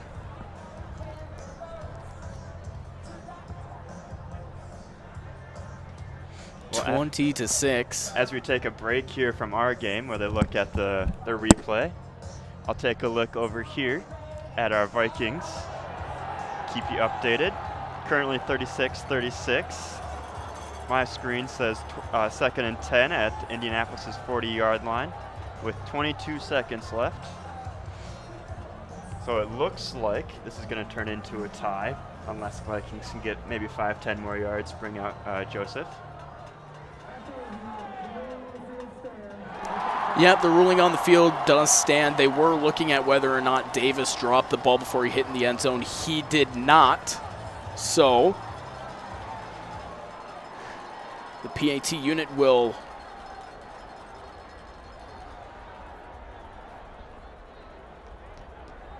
go out there. 41-yard touchdown run from Isaiah Davis to put them up 20-6.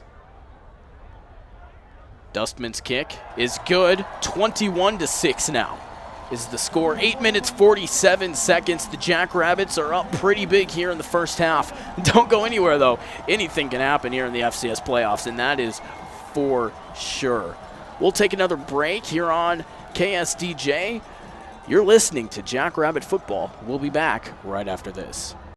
Here's a fun fact for you. The average chameleon can point their eyes in 2 different directions. On the other hand, the average human can't.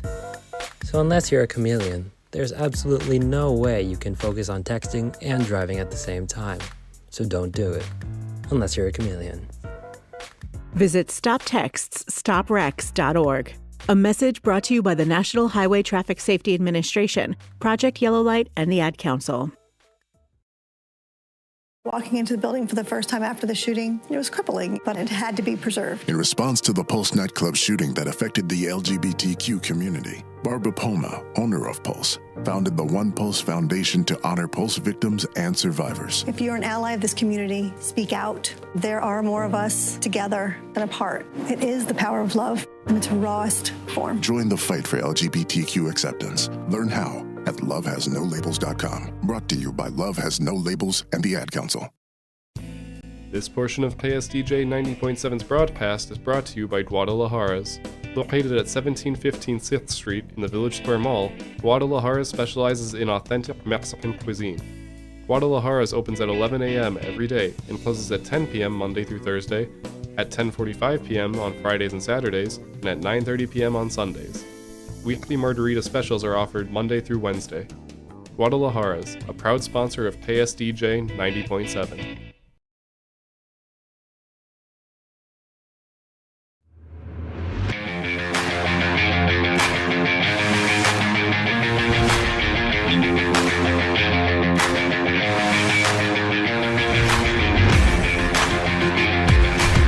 Well, as the Beach Boys play us in the background, we welcome you back to the Dana J. Dykehouse Stadium. Anything you want to share with the class, Paul? Not particularly. Not particularly, no?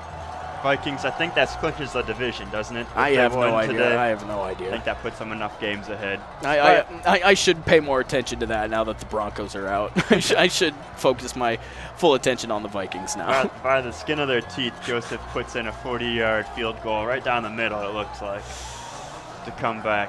But if I were a Vikings fan, I'd be worried. Getting taken to overtime by 4-8, 4-8-1, now 4-9-1. But I mean, we'll see. I mean, that was a good game there, but here we've got an even better game if you're looking at it from the side of the Jackrabbits. Yeah, home team always loves to see a blowout, which right. we're getting the start of right now. Yep, 21-6. Don't get too eager, Paul. Don't get too eager. The kickoff having to be held. Dustman boots it. It's going to be brought down at the 10-yard line. Brought out.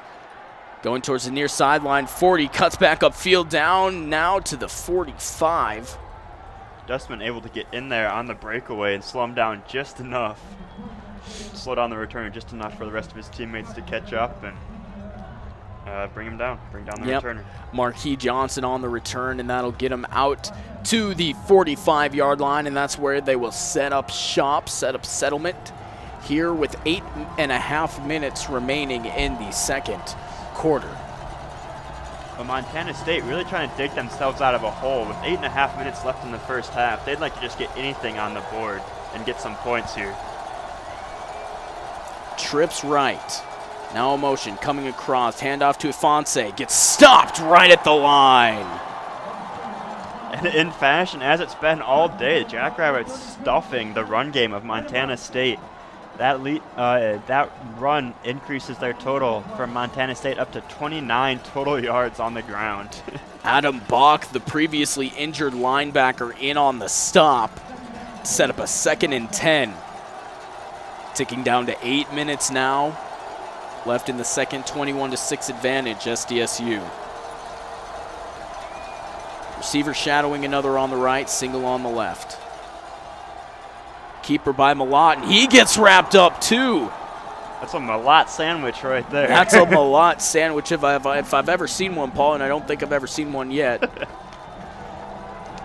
He had nowhere to go. Packed up on the left side of the line, and then, let's see, gets sandwiched.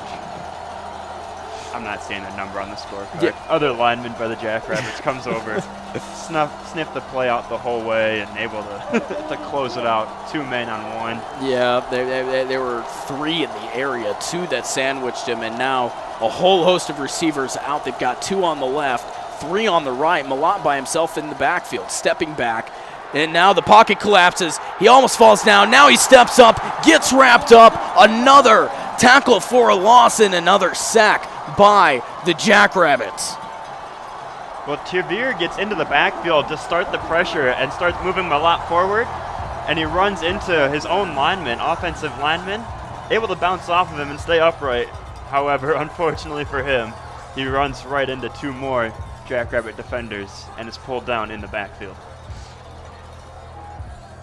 Caleb Sanders and Reese Winkleman meet each other at the quarterback, and a punt coming now from the Bobcats. Layton kicks it downfield. It's going to bounce, and finally take a rest at the 14-yard line. A little bit of pushing and shoving near there. Another Jackrabbit having to come and pull one of his fellow teammates out of that little skirmish. Things are getting a little bit testy a little bit. It might be something to look forward to down the road. Some might say even icy, the relationship between these 2 teams. No, come on. It's like, it's because it's -10 outside. Icy, it's cold. No. All right. Well, all I get is a shaking head. I tried. I was going to let you sit there and think about what you've done. No, that was pretty good. That was pretty good. We'll step aside 21-6. We're having fun here at the Dana J. Dykhouse Stadium. 6:18 left to go. We'll be back right after this. You're listening to Jackrabbit Football on KSDJ. I spent a lot of time in the garage, but even more time in the rain and mud. In 95, I helped tow your moving trailer. And in 09, it was sparks from me, your chains, dragging behind your truck that accidentally started a wildfire. Spark a change, not a wildfire. Visit SmokeyBear.com, brought to you by the U.S. Forest Service, your state forester, and the Ad Council. Only you can prevent wildfires. Uh-oh, Brad's buzzed. Oh, yeah? Yeah, he's starting with the woots. And now a speech. I just want to say that friendship is about heart and brain. Who's with me? Good thing is, he knows when he's buzzed. And my brain is saying, when it's time to go home, somebody call me a ride. Love that guy. Me too. Know your buzzed warning signs? Call for a ride when it's time to go home. Buzz driving is drunk driving. A message from NHTSA and the Ad Council. Accidents happen far too often and never at a convenient time. That's why Dave's Collision Repair Center is here to help. Their highly trained staff will help you by working with both you and the insurance company handling the claim. The staff at Dave's Collision takes pride in returning your vehicle to you in a timely manner and looking as good as it did before the accident. You'll find them at 1019 Main Avenue South or online at davescollision.com. When you're high, you feel different. You think different, you talk different, you draw different, you listen to music different, but you probably knew that. Problem is, you also drive different, and not in a good way. That's why driving high is illegal everywhere. So if you're high, just don't drive. Make a plan to get a sober ride. Because if you feel different, you drive different. Brought to you by NHTSA and the Ad Council. Here's a fun fact for you. The average chameleon can point their eyes in 2 different directions. On the other hand, the average human can't. So unless you're a chameleon, there's absolutely no way you can focus on texting and driving at the same time. So don't do it, unless you're a chameleon. Visit StopTextsStopWrecks.org. A message brought to you by the National Highway Traffic Safety Administration, Project Yellow Light, and the Ad Council.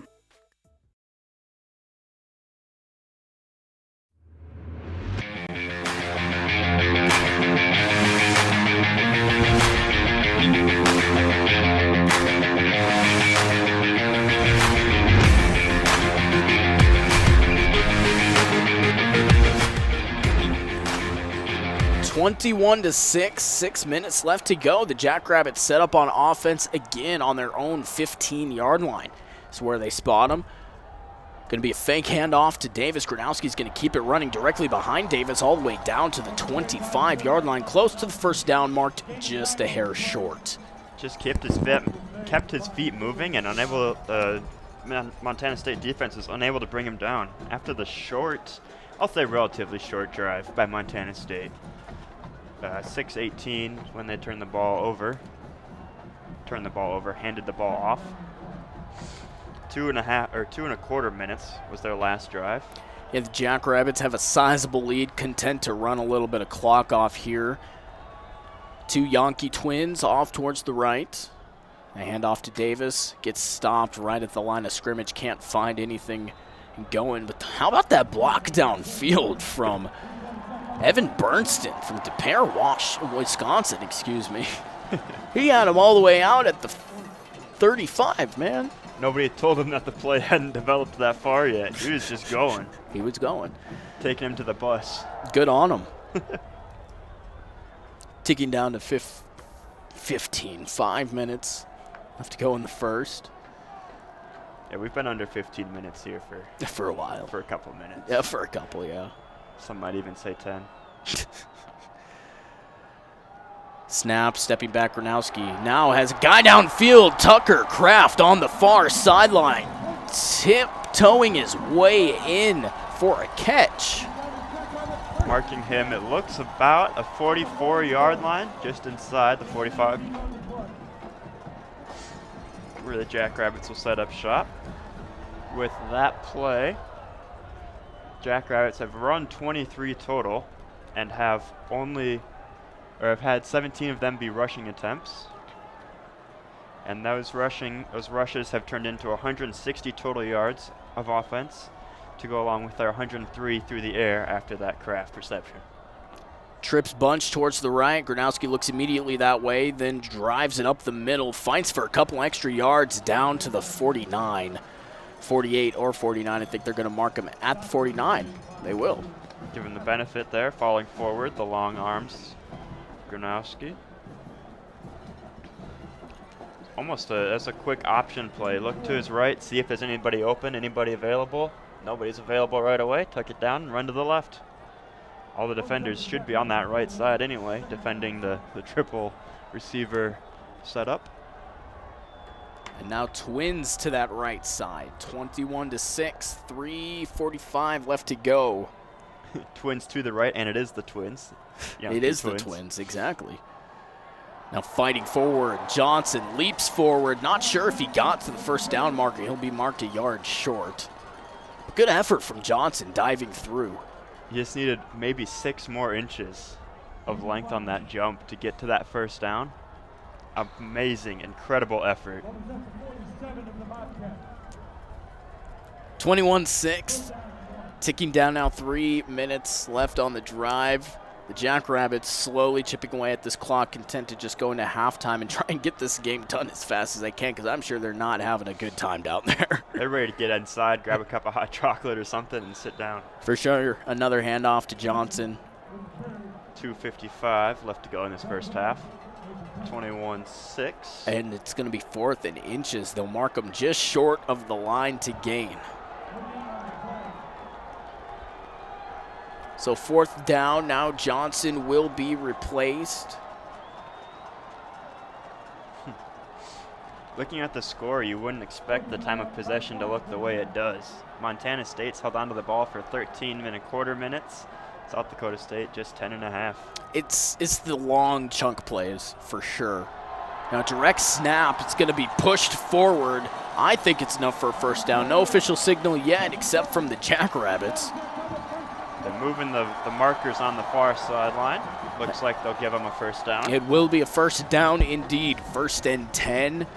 Now spotted at the 49. Nope, the 44, you're right. Hey, numbers, man. Numbers, man. I'm just looking at the scoreboard. Uh-huh. You're doing the hard work trying to guess on the field. I am. The snow looks like the yard line markers, and it's easy to get confused. It is easy to get confused. 2 towards the left. Jaden Yonke motion left, right.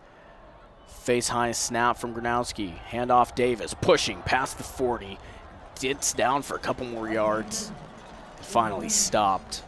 This is exactly how Stoudemire wants this last drive to go.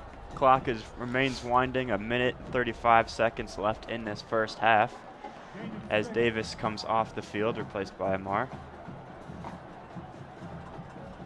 Keep the ball on the ground, running. $1:20 left to go in the first half. 178 yards on the field, on the ground for the Jackrabbits compared to 28 for Montana State. Bunch right, single left. Handoff Johnson. Has a lot of space. Down 20, 15, 10, 5. Angling towards the end zone. Touchdown, South Dakota State. There was only one man that had a shot at this running back going down. Simeon Woodward, unable to make up, just too much extra white space on the field here today. White space on the field, and the Jackrabbits once again are on the board, 27-6. Just over a minute left to go in the first half, and the Jackrabbit PAT unit back out there once again. If I was drafting a fantasy football team made up of FCS players, I definitely would want Hunter Dustman on my team today. He's been out there. For sure. This will be his 4th time out and his 4th extra point attempt. Yep, Hunter Dustman coming into this game was perfect on PATs.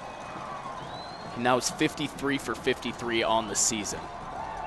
$1:03 left to go. The long touchdown run from Amar Johnson, 38 yards to be exact. We'll step aside one last time before halftime. You're listening to Jackrabbit Football on KSDJ Radio. Walking into the building for the first time after the shooting, it was crippling, but it had to be preserved. In response to the Pulse nightclub shooting that affected the LGBTQ community, Barbara Poma, owner of Pulse, founded the One Pulse Foundation to honor Pulse victims and survivors. If you're an ally of this community, speak out. There are more of us together than apart. It is the power of love in its rawest form. Join the fight for LGBTQ acceptance. Learn how at lovehasnolabels.com. Brought to you by Love Has No Labels and the Ad Council.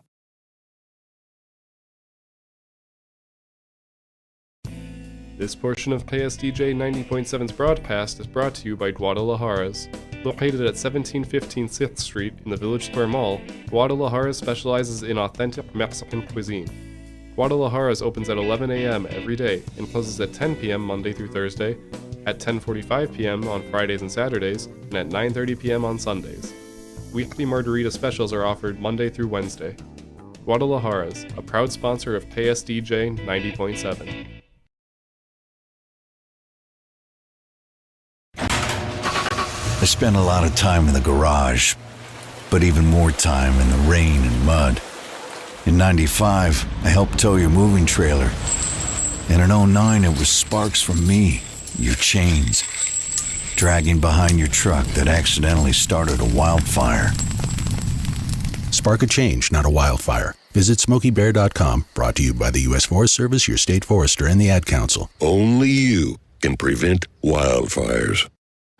Uh-oh, Brad's buzzed. Oh, yeah? Yeah, he's starting with the woots. And now a speech. I just want to say that friendship is about heart and brain. Who's with me? Good thing is, he knows when he's buzzed. And my brain is saying, when it's time to go home, somebody call me a ride. Love that guy. Me too. Know your buzzed warning signs? Call for a ride when it's time to go home. Buzz driving is drunk driving. A message from NHTSA and the Ad Council.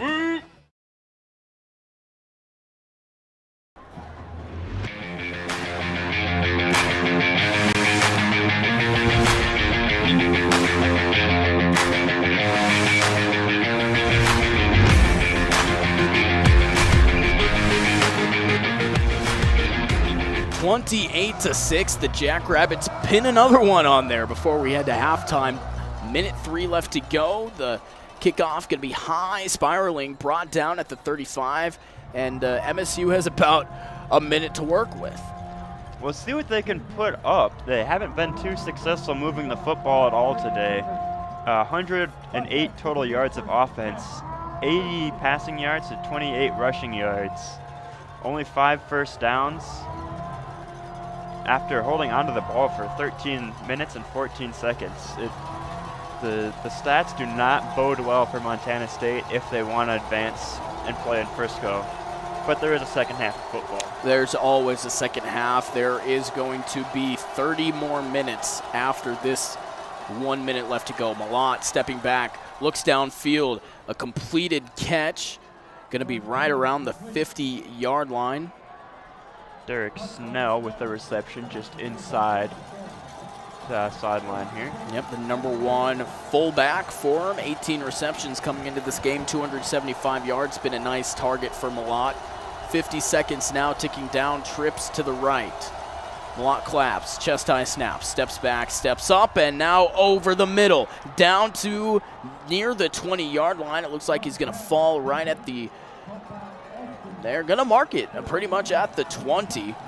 The Bobcats do have all 3 timeouts remaining and elect not to use one at this time. Ravi Alston on the completion. Malott now same formation. 3 to the right, 1 to the left, and now 2 going out for a pass. Again, aims for Alston. Jackrabbit defender diving in there. Quick pass over the middle for Montana State. This is probably the best outcome for them outside of a touchdown, because the incompletion then does stop the clock. 28 seconds left, and they still have all 3 of their timeouts. Working from the 20-yard line, 2nd and 10. Yep, Cale Reeder on the coverage for that one. So now Malott has 2 receivers bunched together on each side, running back to his right. Jackrabbit Nation gets loud as the Bobcats are in the red zone at the 20-yard line. Stepping back, Malott almost gets wrapped up, escapes the pressure, but then the second wave comes and gets him. Cade Tervier. That first man that pushed him out of the pocket was Adam Bach, completely unblocked from the left side. All the pressure from the Jackrabbits shifted the offensive line to the left of Montana State. Let's Adam Bach come in, start pushing him from the left side of that line, from the left side of the defensive line, the right side of the offensive line, into Tavir, who's able to throw down Malott for the loss. Sets up. That can't be right. The scoreboard says third and 59. I hate to be the bearer of bad news, Paul. That is indeed not right. It looks like it might be more correct to say 3rd and 21 for Montana State as they get set up. Yep, so a huge loss on that sack. Cade Tervier with his first sack of the day, now 4.5 on the season. 3rd and 21, 3 receivers right, 2 left. Malott all by himself in the backfield, 22 seconds on the clock. Takes the waist-high snap, steps up in the pocket, almost thought about running. He gets Snell. He fights his way forward near the original line of scrimmage. The clock is going to continue to run down to 10 seconds. The Bobcats trying to gather themselves, trying to find an option. They do have 2 timeouts left, and they will elect to take one, I do believe. Yeah, they took a timeout after the last play too. So 2 consecutive plays followed by timeouts for the Bobcats. And the Jackrabbits set up in that last play in a deep cover 2, just kind of a prevent setup situation. 3rd and 21, you'll let just about anything go as long as it's not for 21 plus yards into your own territory, basically forcing the field goal attempt here. Yep, 4th and 10, you got a 30-yard field goal, actually it's going to be, I don't know math, dude. Setting up, the ball will be snapped from the 20-yard line. Would have been a 37-yard attempt. See, there, I knew there was a reason I keep you around. I do the shapes and colors. And you do the shapes and colors. Sometimes math. Sometimes math. Jackrabbits, I say it would have been attempted from 37 yards because the Jackrabbits did take a timeout here. Try and ice the kicker even more than he already is. It's hard to ice him more than he already probably is. I can't imagine he's going to get much colder than he is right now. I say that as the sun is setting and the temperature will go down as the game continues here. Quite a bit of wind going into the kick. engaging by the American flag.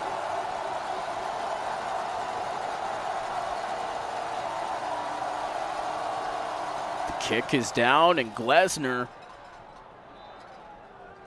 puts it through.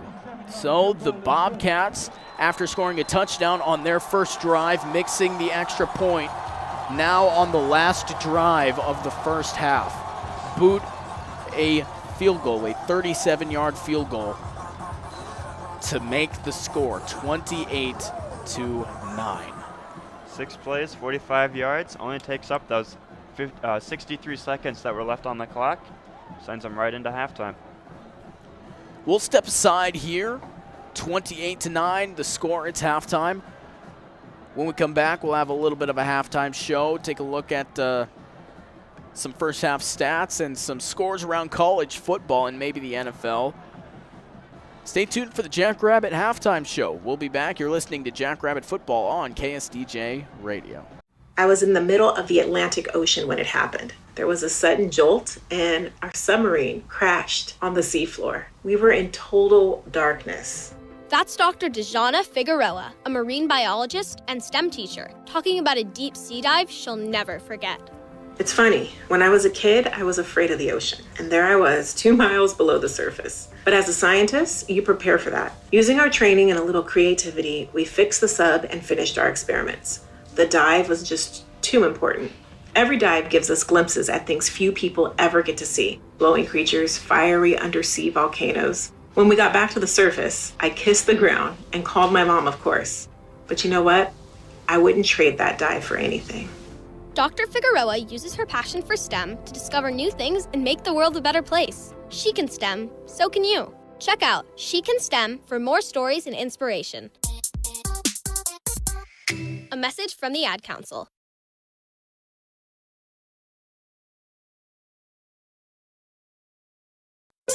If you're worried your friend may be struggling, remember, you don't have to be there to be there. You could say, how are you, or get a fake tattoo. You can ask with an app if it works for you. You could write them a text or knit them a sweater. If you can't be together, you could write them a letter. Whatever gets you talking. Whatever gets you talking. You could chat on the game, kick off your flip-flops. You can ask on your couch while you binge watch. However you do it, you gotta ask a friend. And if they don't share, you can ask again. Whatever gets you talking. Whatever gets you talking.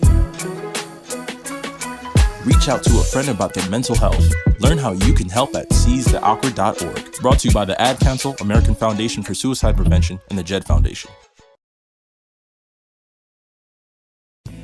This portion of KSDJ 90.7's broadcast is brought to you by Guadalajara's. Located at 1715 6th Street in the Village Square Mall, Guadalajara's specializes in authentic Mexican cuisine.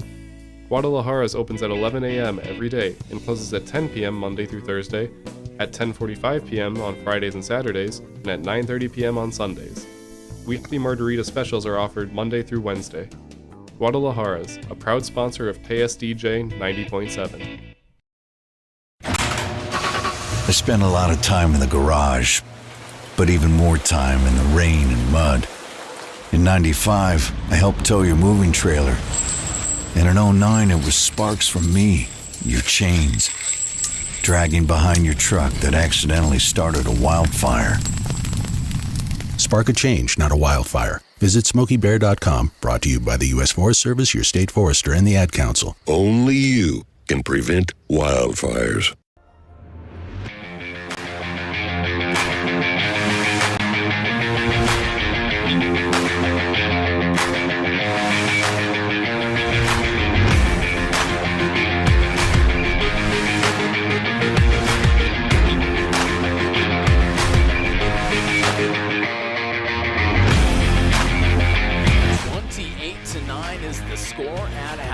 Thank you for joining us here for the 2022 FCS Semifinals. In fact, I do believe this will be the last FCS football game played this calendar year, 2022. The Next game is going to be the championship game down in Frisco, Texas on January 8th.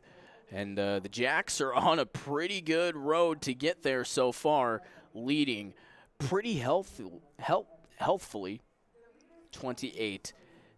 It's time to take a look at the scoring from the first half, and most of it's going to be SDSU, spoiler alert. South Dakota State got things started off, drove only 5 plays, went 75 yards. And they capped things off with a 36-yard touchdown pass from Mark Gronowski to Tucker Kraft. The PAT was good. They led 7-0.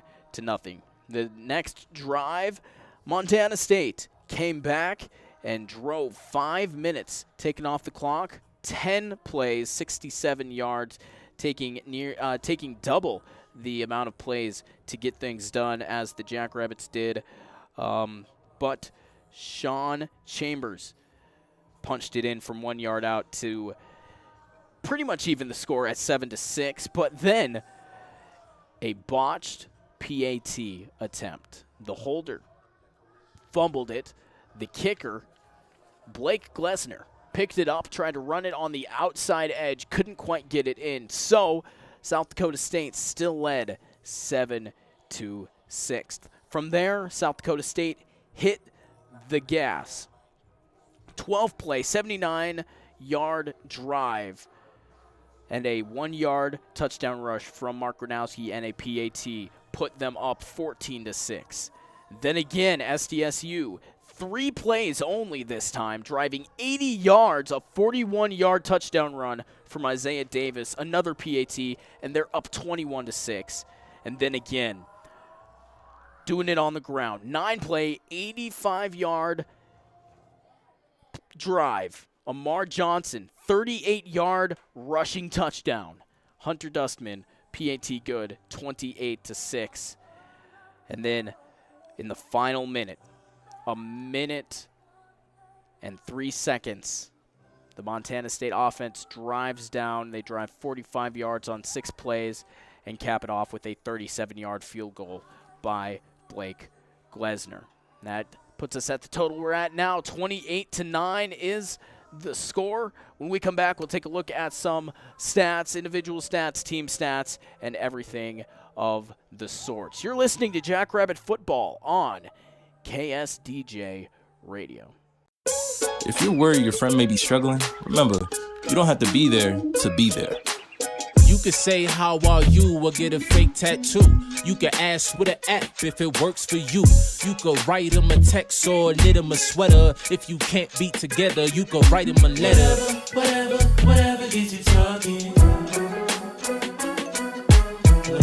Whatever gets you talking. You could chat on the game, kick off your flip-flops. You could ask on your couch while you binge watch. However you do it, you gotta ask a friend. And if they don't share, you can ask again. Whatever gets you talking. Whatever gets you talking. Reach out to a friend about their mental health. Learn how you can help at seizetheawkward.org. Brought to you by the Ad Council, American Foundation for Suicide Prevention, and the JED Foundation.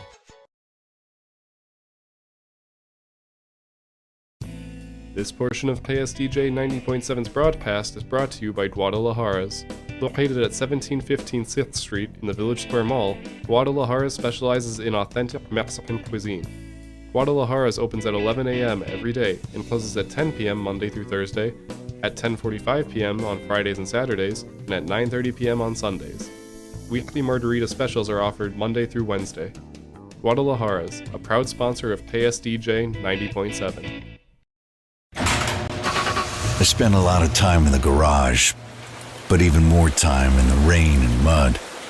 In 95, I helped tow your moving trailer. And in 09, it was sparks from me, your chains, dragging behind your truck that accidentally started a wildfire.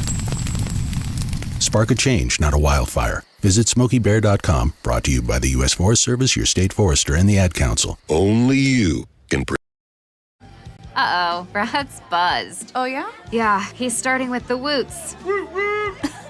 And And now a speech. I just want to say that friendship is about heart and brain. Who's with me? Good thing is, he knows when he's buzzed. And my brain is saying, when it's time to go home, somebody call me a ride. Love that guy. Me too. Know your buzzed warning signs? Call for a ride when it's time to go home. Buzz driving is drunk driving. A message from NHTSA and the Ad Council. Accidents happen far too often and never at a convenient time. That's why Dave's Collision Repair Center is here to help. Their highly trained staff will help you by working with both you and the insurance company handling the claim. The staff at Dave's Collision takes pride in returning your vehicle to you in a timely manner and looking as good as it did before the accident. You'll find them at 1019 Main Avenue South or online at davescollision.com.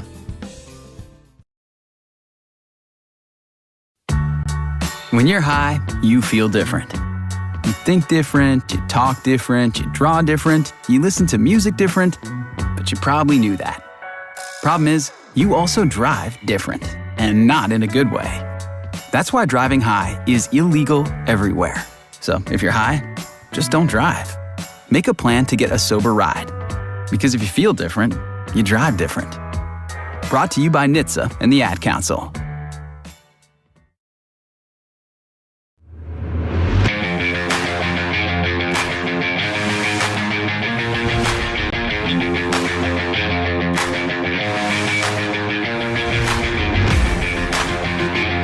Welcome back into Brookings, South Dakota. A blistering cold football game here between South Dakota State and Montana State. A rematch from last year's playoffs, this time on South Dakota State's home turf, or ice and turf, however you're going to look at it. We'll take a quick look here through some of the first half stats before we turn you back into second half action. We got about 8.5 minutes left of halftime here before we return for more football. Looking at some combined stats, team comparison, you have the initial the score at halftime, 28-9 advantage South Dakota State. Looking down for their total offensive yards, comparing the two teams, Montana State has run 18 rushing plays. South Dakota State is 23. Pretty even across the board. Also, Montana State has run 26 total offensive plays. South Dakota State 29. Stays pretty even across the board. However, there is a large discrepancy in the totals. Montana State has 17 total rushing yards, one fewer yard than they have plays. And South Dakota State is not the same way. They have run 23 total rushing plays for 216 yards on the ground. Montana State has 7 completed passes for 136 yards. South Dakota State, 5 completed passes for 103. And that is about the only category that Montana State is leading in right now, completions and yards on those completions. With those total offensive plays, Montana State, I mentioned, has 26 for 153 total yards of offense, most of them coming through the air. South Dakota State has run 29 total offensive plays, and this is their big advantage. They have a total of 319 yards of total offense, almost double in only 3 more plays, doubled up on Montana State. Time of possession for both teams, Montana State has 14 minutes and 17 seconds, where South Dakota State has the remainder, 15 minutes and 43 seconds. Moving into team individual stats, rushing yards for Montana State has 4 main rushers, 3 main rushers, and 4 people who have fair stats for them. The main rusher is Isaiah Ifanse, who has 14 total yards, averaging 2.8 per carry. Sean Chambers, their backup quarterback, has 12 total rushing yards, averaging 2.4 per rush. And their second running back, Elijah Elliott, has 5 total rushing yards, averaging 5 yards per rush. And then here's the kicker for them. Really not totally killing their rushing stats, but definitely isn't helping. Their quarterback, QB1, Tommy Millott, has a net of negative 14 rushing yards, averaging negative 2 per run. Not all of them are designed runs, but he's had a couple large sacks that have set back their offense completely. Moving into further stats for Tommy, he has 7 completions on 8 attempts with 0 interceptions, has remained perfect in the air that way, only 1 incompletion. for 136 yards through the air, has yet to find a touchdown through the air, with his longest pass being 33 yards.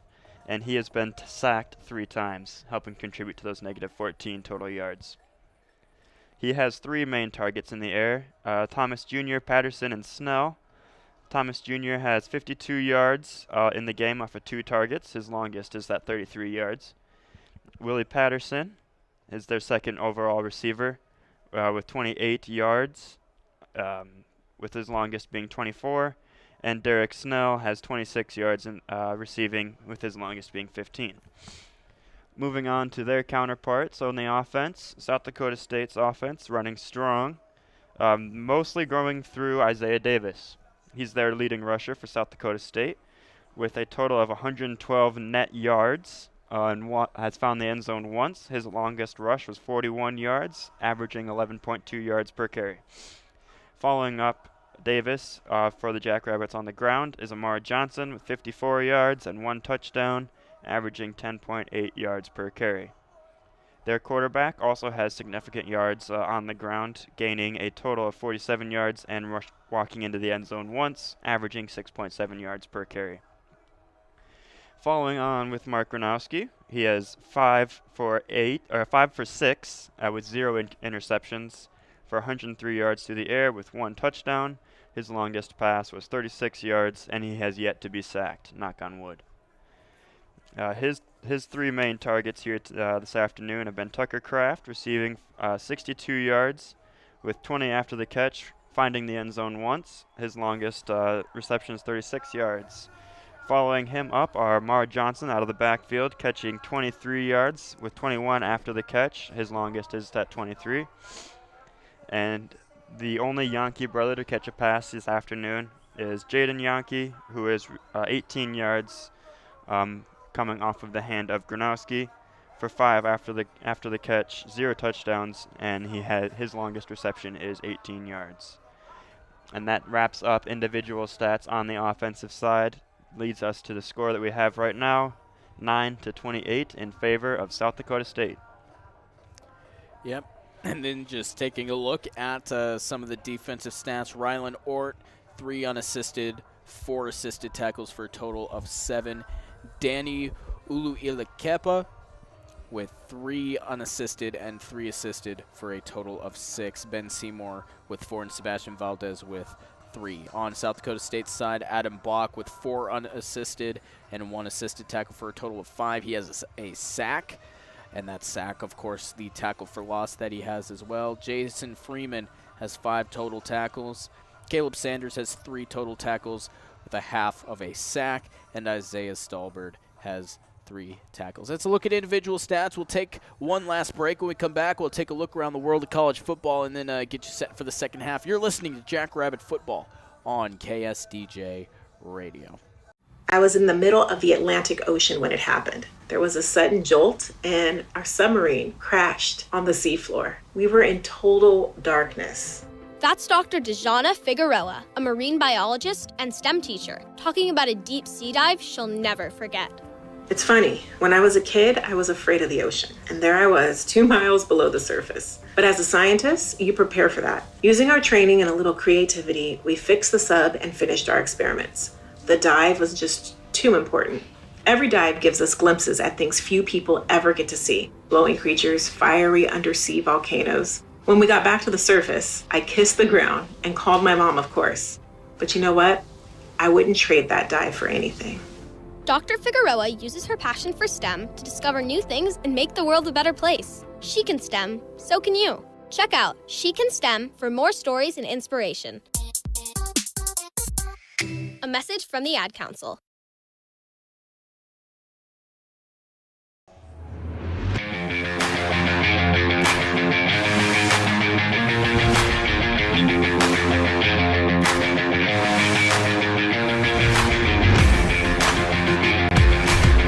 Time to take a look at some scores around college football. North Dakota State beat Incarnate Word yesterday 35-32. That is who the winner of this game will match up against in Frisco, Texas on Sunday, January 8th at 1 o'clock. I will be nationally televised on ABC. Looking at some bowl games happening today. Some finals from earlier. The Wasabi Fenway Bowl 24-7, Louisville over Cincinnati. The SRS Distribution Las Vegas Bowl 30-3. Number 14 Oregon State takes it over the Gators from Florida. Happening right now, Fresno State currently up 16-0 over Washington State in the Jimmy Kimmel LA Bowl presented by Stifel, and that is currently in the third quarter. Later on tonight, Rice taking on Southern Mississippi at 4:45 in the Lending Tree Bowl. BYU versus SMU, the battle of the acronyms. New Mexico Bowl at 6:30 on ABC, and Boise State taking on North Texas. That's one I'm going to be watching because I'm a Mountain West fan. In the Frisco Bowl, played in the same stadium that the national championship will be played in, Toyota Stadium down in Frisco, Texas. It's presented by Serve Pro. That will be at 8:15. And yesterday, UAB beat Miami of Ohio 24-20 in the Hometown Lenders Bahamas Bowl, and number 24 Troy eked out a win over UTSA 18-12 in the Duluth Trading Cure Bowl.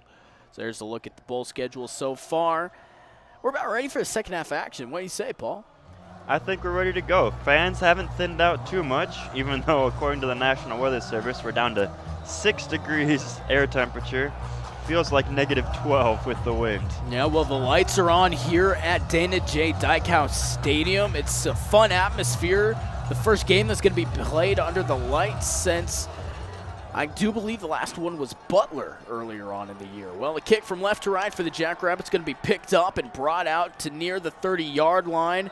A whole pile of humanity stops them right at the 30. The Jackrabbits wearing their all blues, blue jersey, blue pants with white helmets. Montana State in their away white jerseys with deep navy blue pants and white helmets as well. Getting them set up at approximately the 32-yard line here for Montana State on their own side. Tommy Malott giving a little bit of extra encouragement to his teammates as he runs out to take his spot under center. 3 receivers to the right as Montana State deferred. They won the coin toss and deferred to the second half, so they get the ball first here. A couple of claps. Malott will take it straight up the middle, hops over the 35, down near the 38-yard line. Jason Freeman on the stop for the yellow and blue.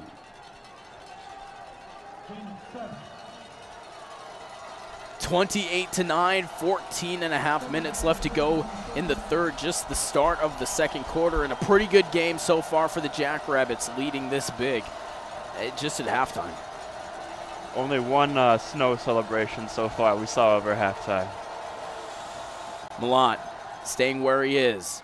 Out towards the outside, had his receiver. Clevin Thomas Jr., it looked like, just outside the right side. Between the halfway between the bottom of the numbers and the sideline. Right in the only pile of snow, big stretch of snow on the side there. Was enough for a first down, 11 yards from where they started. 45-yard line. So now setting up fresh set of downs. Motion from left to right and a fake handoff. Malott's going to keep it. He's going to get stuffed right away. Again, that front line of the defense, man. We got the 605 Hogs on the offensive side. We need something. We need something for the defensive line. Well, they were not fooled like I was. I was watching Dowler come out of the backfield on the fake jet sweep, and Malott came up with the ball down the middle and unable to come up with a lot of yards after that, adding to his -14. What do we think about the Rushmore Ravagers? It's a working title. It's a working title. We'll talk to him. They get sacked right at the 41-yard line of the Jackrabbits. He gets hit hard. Winkleman gets in there, drops him for the tackle for loss. I do agree now that after that play, especially we've been talking about him, it sounds like they need something. They need something. They need something, man. Reese Winkleman, the team leader in sacks, and it looks like an injured player for the Jackrabbits. It's going to be Jason Freeman, I do believe, the leading tackler. Coming off. Looks like maybe took a little bit too much of a hit. He was too used to the heat from inside at halftime. Coming back out to this cold atmosphere, shaking up a little bit on that hit. We will keep an eye on it, let you know what is going on. But for now, 2 receivers to the right, 3 to the left. Malott, all by himself in the backfield, takes a snap, steps back 1, steps up a little. It gets batted at the line. Caleb Sanders gets a paw on it and forces the Montana State Bobcats to punt on their first possession of the second half. That was a 4th and 14 for Montana State. Obviously, it was going to be a passing down for them. They haven't been able to get a lot going on the ground. And then when you need 14 and 1, you're going to have to pass it in that situation. Jackrabbits only bring 3. Sanders is able to get his hand up and effect the pass, effectively knocking it into the turf. Bryce Layton fires the punt away. Jaden Yonke fair catches it at the 19-yard line, and that's where they will spot him for the Jackrabbits' first offensive possession of the second half. 28-9, an excellent stop by the Jackrabbit defense. We'll step aside here. You're listening to Jackrabbit Football on KSDJ Radio. This portion of KSDJ 90.7's broadcast is brought to you by Guadalajaras. Located at 1715 6th Street in the Village Square Mall, Guadalajaras specializes in authentic Mexican cuisine. Guadalajaras opens at 11 a.m. every day and closes at 10 p.m. Monday through Thursday, at 10:45 p.m. on Fridays and Saturdays, and at 9:30 p.m. on Sundays. Weekly margarita specials are offered Monday through Wednesday. Guadalajaras, a proud sponsor of KSDJ 90.7.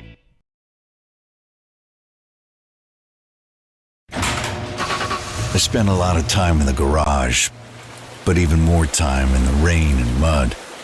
In 95, I helped tow your moving trailer.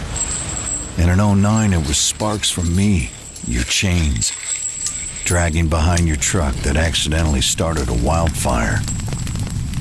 Spark a change, not a wildfire. Visit SmokeyBear.com, brought to you by the U.S. Forest Service, your state forester, and the Ad Council. Only you can prevent wildfires. Uh-oh, Brad's buzzed. Oh, yeah? Yeah, he's starting with the woots. And now a speech. I just want to say that friendship is about heart and brain. Who's with me? Good thing is, he knows when he's buzzed. And my brain is saying, when it's time to go home, somebody call me a ride.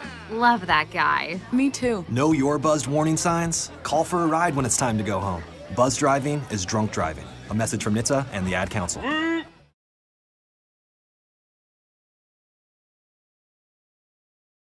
I'd rather have it on.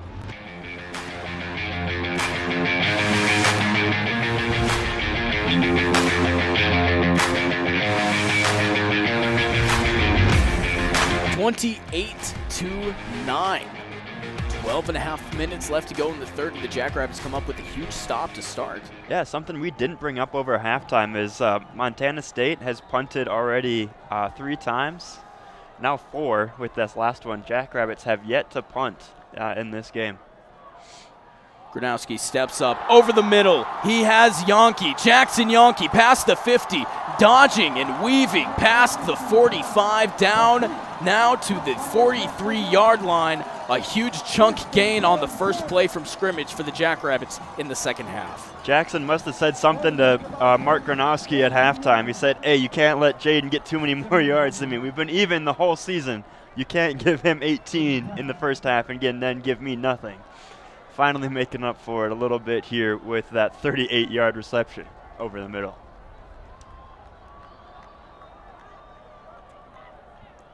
Now setting up a fresh set of downs. Just under 12 minutes left to go in the third. Handoff Davis. Thought he had a little bit of a hole. Bounces himself out to the outside, down to the 30. Hits a guy real hard as he gets pushed out of bounds. Well, it looks like the Jackrabbits going inside after their hot start in the first half and then coming out. Their first 2 plays have been electric and hot, and they didn't cool down at all, picking them right up where they left off in the first half. Heating up physically and just kind of simmering is their play on the field. 28-9 is now still another first down at the 30-yard line. Isaiah Davis, 11 rushes for 124 yards. He's been really good today. Both Johnson and Davis in the backfield now. Gronowski takes the snap, handoff. Davis sweeping left to right, looking to throw. Throws it over to Gronowski. Oh, he dropped it.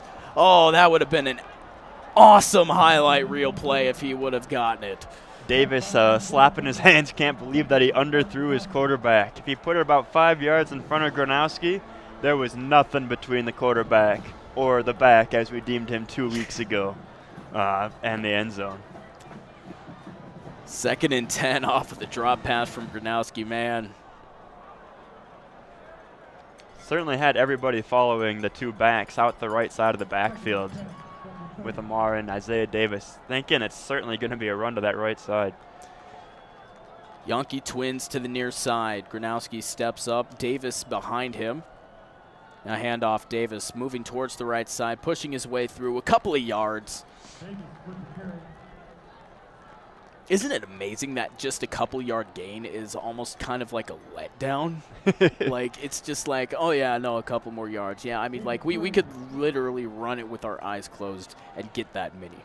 Well, yeah, with only a that run was 3 yard gain. That brings down Isaiah Davis's average, which is ridiculous to think about for a running back. You'd love to be averaging 3, 4, 5 yards. It's fantastic. To be averaging 10.5 throughout this game so far. It's a great performance so far by Isaiah Davis. Yeah, he averages 6 throughout the season coming into this game. We'll see what it is at the end. Gronowski going near side. Jackson Yankee again coming up with it. Another first down, now near the 22-yard line. That's going to be another first down for the Jackrabbits as they keep moving the ball down the field steadily and surely. Almost makes you think the way that Gronowski is targeting Jackson this second half, if he had to deal with him in the first half before the game. I'll throw to Jaden in the first half, Jackson in the second half. So far it's worked out better for Jackson. Got to keep it even, got to keep it even. Can't favor one brother over the other. Tells him I don't have any favorite receivers. A little bit of a shovel to Kraft as they put it across in the jet sweep motion. Coming across, he fights his way down to the 10-yard line. And again, the Jackrabbits drive deeper and deeper into the red zone. That run, that pass, it counts as a pass, that last play. Puts them up over 150 yards of total passing yards for 158 in the game to go along with 231 yards on the ground. 389 total yards of offense, and we still have 9 minutes in the third quarter.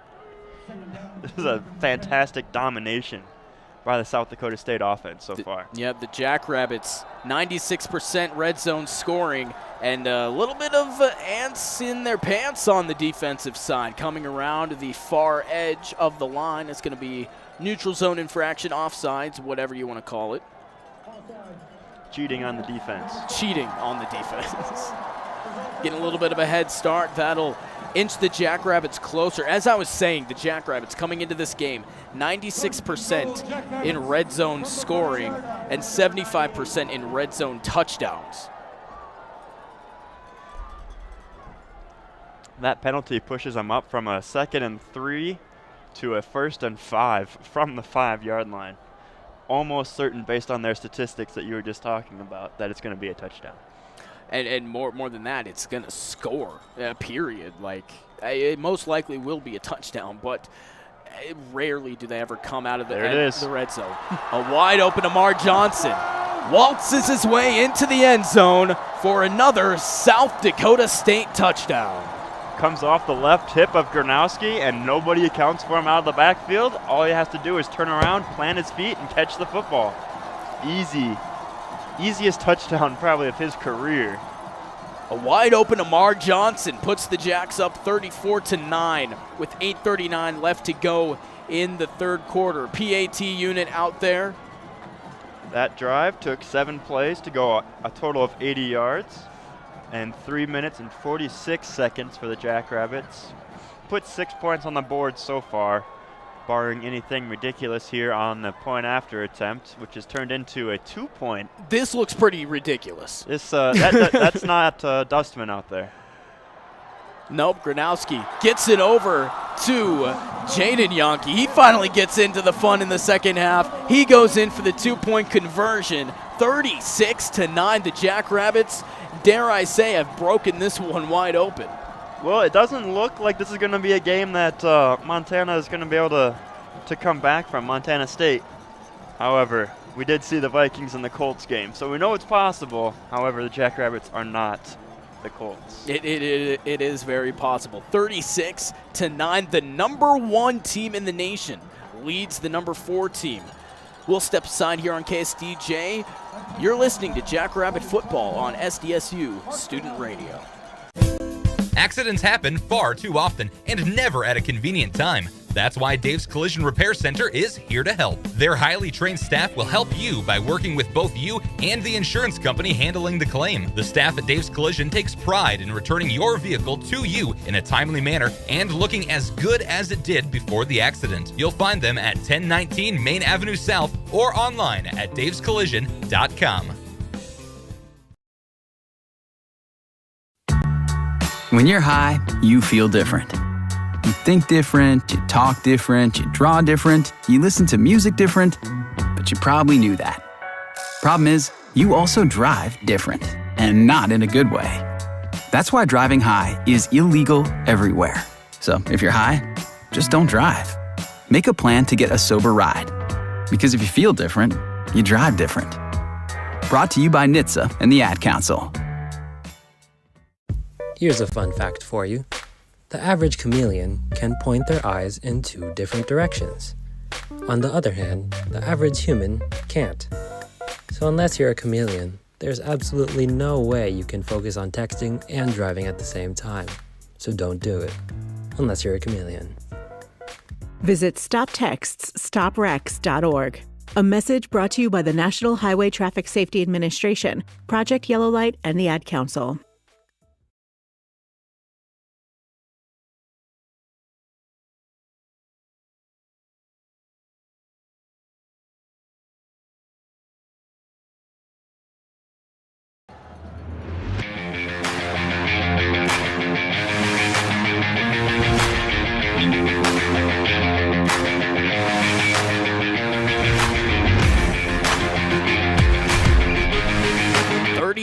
To 9, the Jackrabbits. Honestly, I'm just going to put this all out there, Paul. I'm going to put it out there. Completely dominated this game so far. It certainly doesn't look like Montana State came ready to play, or the Jackrabbits showed something that the Bobcats were not prepared for. But this has really turned into a one-sided event. You don't want to call it before it's over. No. The famous John Madden quote. I'd always said it in my Madden 08. Yep. The game's not over till it's over. Well, you don't want to call it till it's over, but this one, we're getting there. Yeah. Should we just spend the rest of the half imitating famous announcers? I think we should not. Barring a lawsuit or something like that. Lawsuit. I don't know if John Madden could sue us anymore for anything. But no. Certainly his estate. His estate could. You got Joe Buck, Al Michaels. The kickoff left to right. The number 1 seeded Jackrabbits going to be brought down and returned from the 10-yard line out past the 20. Hits gas at the 30, 40, near side, going past the 50, 45, 40. Now on the other side, makes a couple of guys miss and all the way down on the near sideline to the 25 of the Jackrabbits.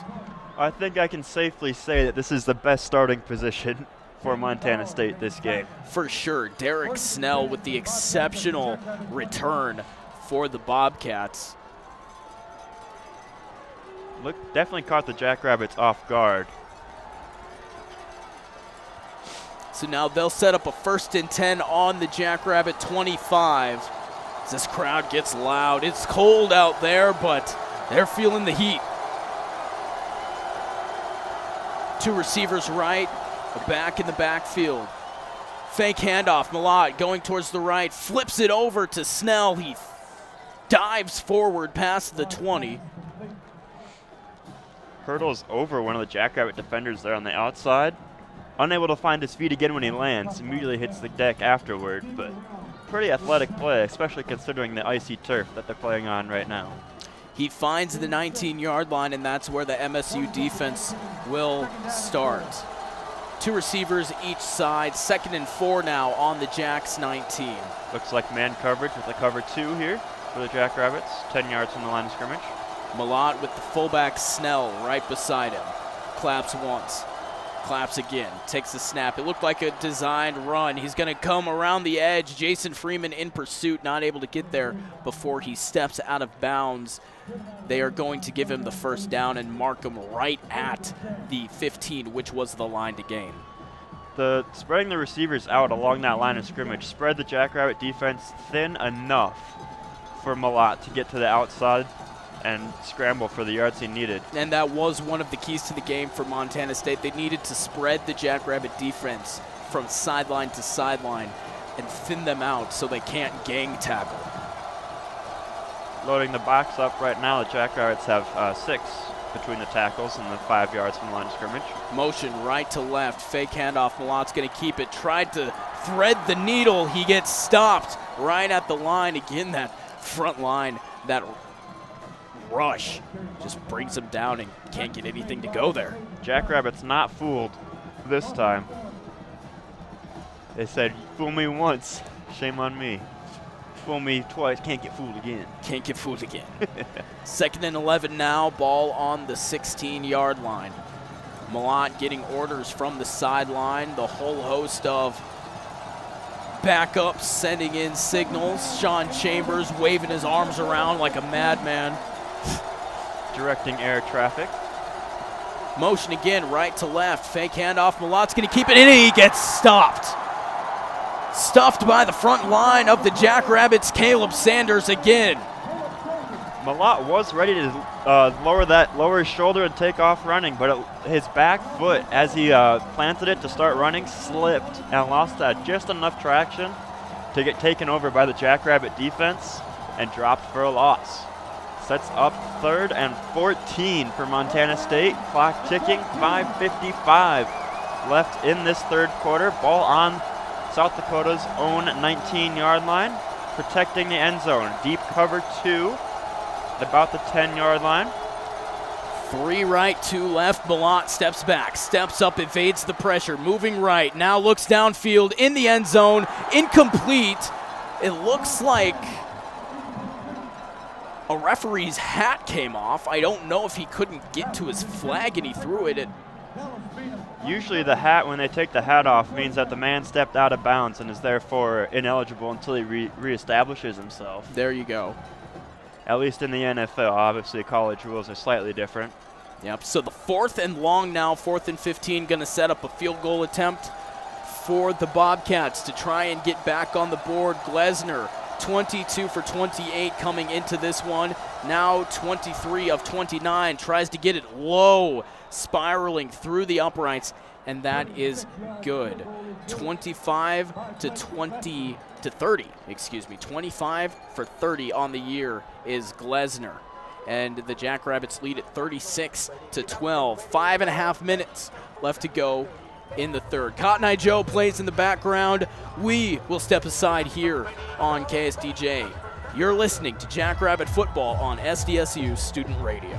Walking into the building for the first time after the shooting, it was crippling, but it had to be preserved. In response to the Pulse nightclub shooting that affected the LGBTQ community, Barbara Poma, owner of Pulse, founded the One Pulse Foundation to honor Pulse victims and survivors. If you're an ally of this community, speak out. There are more of us together than apart. It is the power of love in its rawest form. Join the fight for LGBTQ acceptance. Learn how at lovehasnolabels.com. Brought to you by Love Has No Labels and the Ad Council.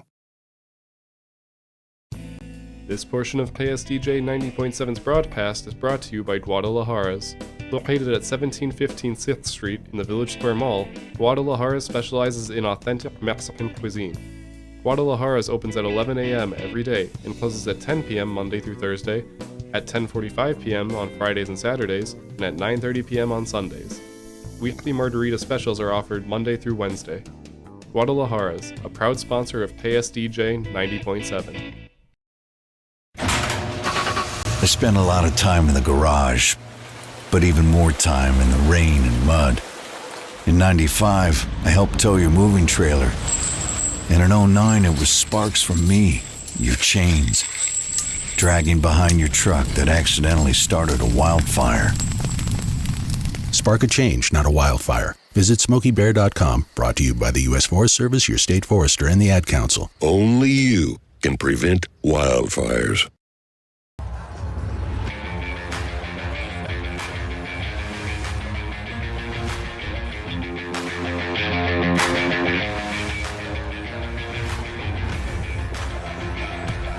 (36-12), the Jackrabbits still have the lead, although Montana State, an excellent kick return, set them up with excellent field position, but only come away with a field goal. This is only their third scoring drive for the Bobcats. They have 1, 2, 3, 4, 5, 6 drives so far this game. Only their first ones yielded a touchdown, the other 2 field goals. Well, the return coming back. Angel Johnson gets it all the way across the 25, down now to the 26. So the Jackrabbits get another shot on offense, and as you mentioned, they've not punted yet today. I can go through and read off the results of the Jackrabbits drives, and you can tell me how you think they're doing. Yes, please do. Drive number 1, result was a touchdown. Drive number 2, result is a touchdown. Drive number 3, result is a touchdown. Drive number 4, result is a touchdown. Drive number however many, the result is a touchdown. They're all touchdowns. They're all touchdowns. 36-12, the Jackrabbits have been dominant so far. Let's see if they can keep that up. Another handoff to Davis. Cut back towards the middle. Keeps fighting. He's still not down. He's past the 30, in between the 30 and the 35, and they finally just have to whistle. It's like, hey, he's dead. He's not going anywhere. He's not going anywhere. Forward progress puts him down at about the 33-yard line.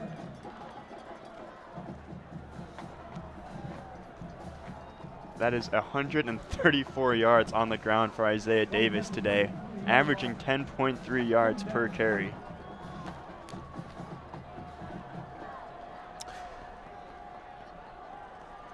Single receivers off to each side, a tight end shadowing the line on each side. Symmetry. So they fake the handoff. Gronowski's going to push up through the middle. There's nothing doing there. They push him backwards. They'll use the forward progress and get him 1 yard closer to the goal. But, again, just not much happening on that one. Well, this drive so far it's only been 2 plays, but it looks a lot like the last drive of the second half for the Jackrabbits. Run the ball, keep it between the tackles, keep the clock rolling. Jackrabbits are ready to get out of here. 4 minutes and 10 seconds left in the third quarter. They're ready to go home. There's still a lot of time in this game, and there is still a lot that can happen, but the Jackrabbits are just trying to control it by ticking the clock down. Another handoff to Davis, straight up the middle. He has enough for a first down and a couple of yards. They'll mark him at the 37. That's the third play for this drive for 11 yards total. See if the Jackrabbits can get up to their longest drive or match it or go longer than their longest drive. That was their second one for 12 plays for 79 yards, holding onto the ball and wasting 6 minutes of possession. That would be more than ideal for the Jackrabbits right now, and the result was also a touchdown. And the play clock's down to 10. Gronowski looking over at the sideline and not sure what's happening. I think they're just going to go ahead and call a timeout. Stig was over there talking to an official, one of the line judges. Yep, so they'll call a timeout. 3:14. I mean, yeah, the Jackrabbits just need to keep chewing the clock off. There's not much more that they can do. Their defense needs to step up big, and their offense just needs to waste time simply. They already have 163 yards in the air, 242 on the ground. Might as well just keep adding to the total on the ground and keep the clock rolling. Holding onto the ball for 19 and a half minutes. Just keep adding to it. Make both of them bigger. Keep it between the tackles. Take as little time as possible. We have lost the sun in the game now, down to 6 degrees air temperature. Yep, it is dark out. It is dark out. The lights are on. I love night games. I really do. I love the lights on. Get the 4 shadows for each player. One from each direction, each spotlight. Gronowski moving far side now, tries to center it back in, gets driven into the ground after gaining a couple of yards. Let's be careful with our quarterback. Yeah, especially going into the national championship game. We don't want to remember the last time they made it into the national championship game. It was a close game, though. That's the thing. Like, even without Gronowski. Without Gronowski, it was close. And I mean, you hate to be this person, but you think about what would have happened if he didn't get hurt in that on that first drive. Yeah. A much different results, probably. You like to speculate, at least. Yeah. And that's all it is, speculation. Twins to the left, single to the right. Handoff. Johnson can't get anything going with that. In fact, might lose a yard or two. And indeed he will. The 41-yard line. It'll be 3rd and 6 now, and Jackrabbits just looking to get past that first down yard, the first down marker now. Well, I can go through and read off the last 5 plays for you. Amari Johnson rush, Gronowski rush, Isaiah Davis rush, Gronowski rush up the middle, Isaiah Davis rush. Jackrabbits have one thing on their mind, and that's keeping the ball on the ground, as they should. Yeah, is there a theme there? I'm not good at picking up on themes. Correlation, causation, one of the something or other. Yeah, something like that. I didn't take stats. Yep. Gronowski keeps it straight up the middle, and he gets stopped right away. Adds to the rushing plays for the Jackrabbits on this drive. 4th and 6. Clock continues to roll here. 1 minute and 20 seconds left. Yep, so out to punt for the first time today. Hunter Dustman averaging 42 yards per punt. His longest of the season is 53, or the longest of his career, I should say. Back to receive is Taco Dowler, the freshman, averaging 17 yards per return. The punt is up, low, straight to the point. It's going to bounce and picked up by Dowler, running towards the far side. Has a little bit of room, angles it back inside, and finally gets tripped up around the 45. It looked like he was going to be able to make off with it and almost get to the house, actually. He only had about 2 or 3 more guys to beat, one of them being the punter. Not notorious for pulling down returners, unless you're Pat McAfee, maybe. Unless you're Pat McAfee, who is obviously a South Dakota State Jackrabbit fan. Yeah, he was here a couple years ago. As we remember from game day. Yep, he was here in Brookings, toting the Jacks with the cutoff, and his good friend Adam Vinatieri graduating from South Dakota State. Now the NFL's all-time leading scorer. Pretty remarkable career for that guy. He was just on the Manning cast a couple days ago. A little shovel out towards it. Ifanse gets hit hard. Well, not really hard. It was just kind of a shoulder shove by Isaiah Stallbird. Yeah. On that shuffle pass, too, Malott also gets hit. Kind of was laying there on the ground for a little bit, holding his head. So I think he's starting to feel the rushing attempts that they've had today. All the hits he's had to take, slowing him down, especially with the cold. Yep, now under half a minute left to go, 15 seconds, 36-12, the Jackrabbits lead it. They do have to snap the ball here before the quarter expires. 5, 4, 3, the play clock's at 2 and 1. Malott takes the low snap, looks far side. He's going to get pushed down. It's number 1 on number 1. Ravi Alston versus Malik Lofton. Beautiful coverage, perfectly timed. It looked to me like he might have gotten there a little extra early, but referees say it was clean. And let him play. No point in stopping the clock at this point. And the clock ticks down. 15 minutes separating the Jackrabbits from Frisco, Texas. 36-12. Everybody here is going to jump around to stay warm. We're going to send you to commercial. You're listening to Jackrabbit Football on KSDJ Radio. Uh-oh, Brad's buzzed. Oh, yeah? Yeah, he's starting with the woots.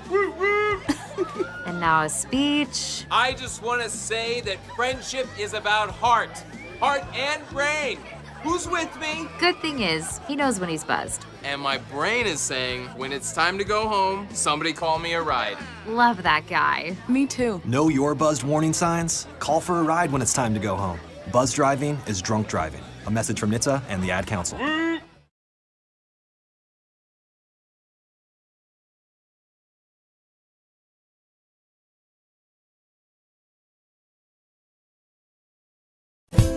Accidents happen far too often and never at a convenient time. That's why Dave's Collision Repair Center is here to help. Their highly trained staff will help you by working with both you and the insurance company handling the claim. The staff at Dave's Collision takes pride in returning your vehicle to you in a timely manner and looking as good as it did before the accident. You'll find them at 1019 Main Avenue South or online at davescollision.com. When you're high, you feel different. You think different, you talk different, you draw different, you listen to music different, but you probably knew that.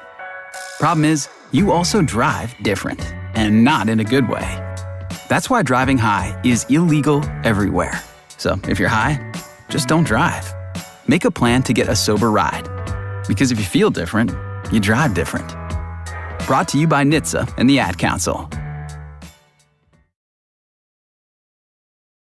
Yeah, that's another.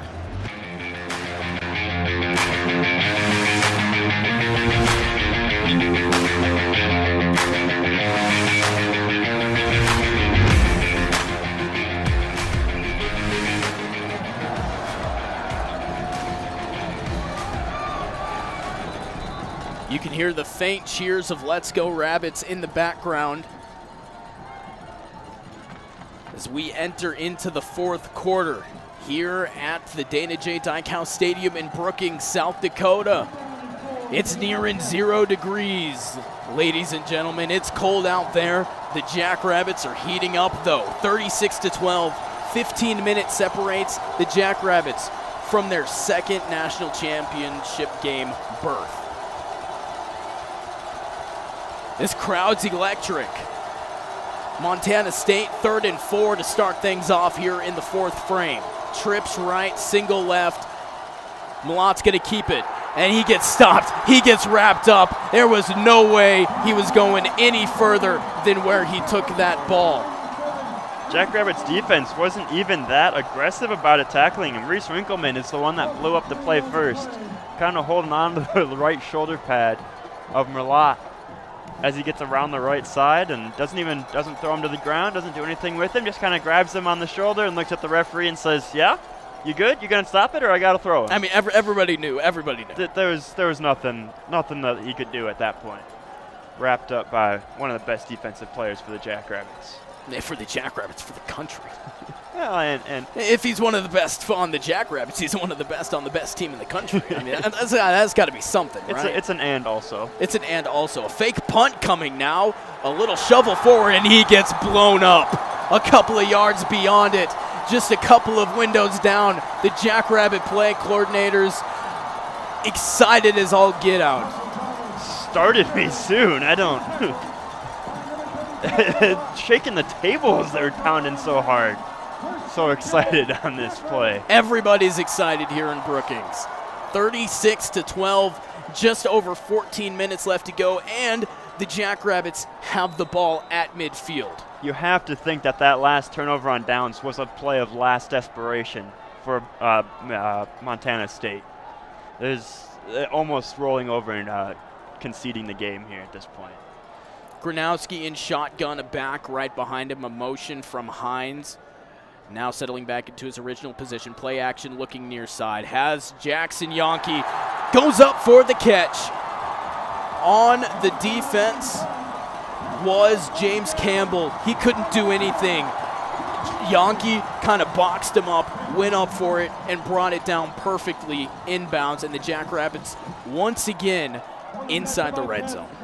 As in celebration of the play, Yonke gets up and does from Bedtime Stories, I think, "Are you not entertained?" Gladiator celebration. Walking away from the tough jump ball, almost basketball-like reception here.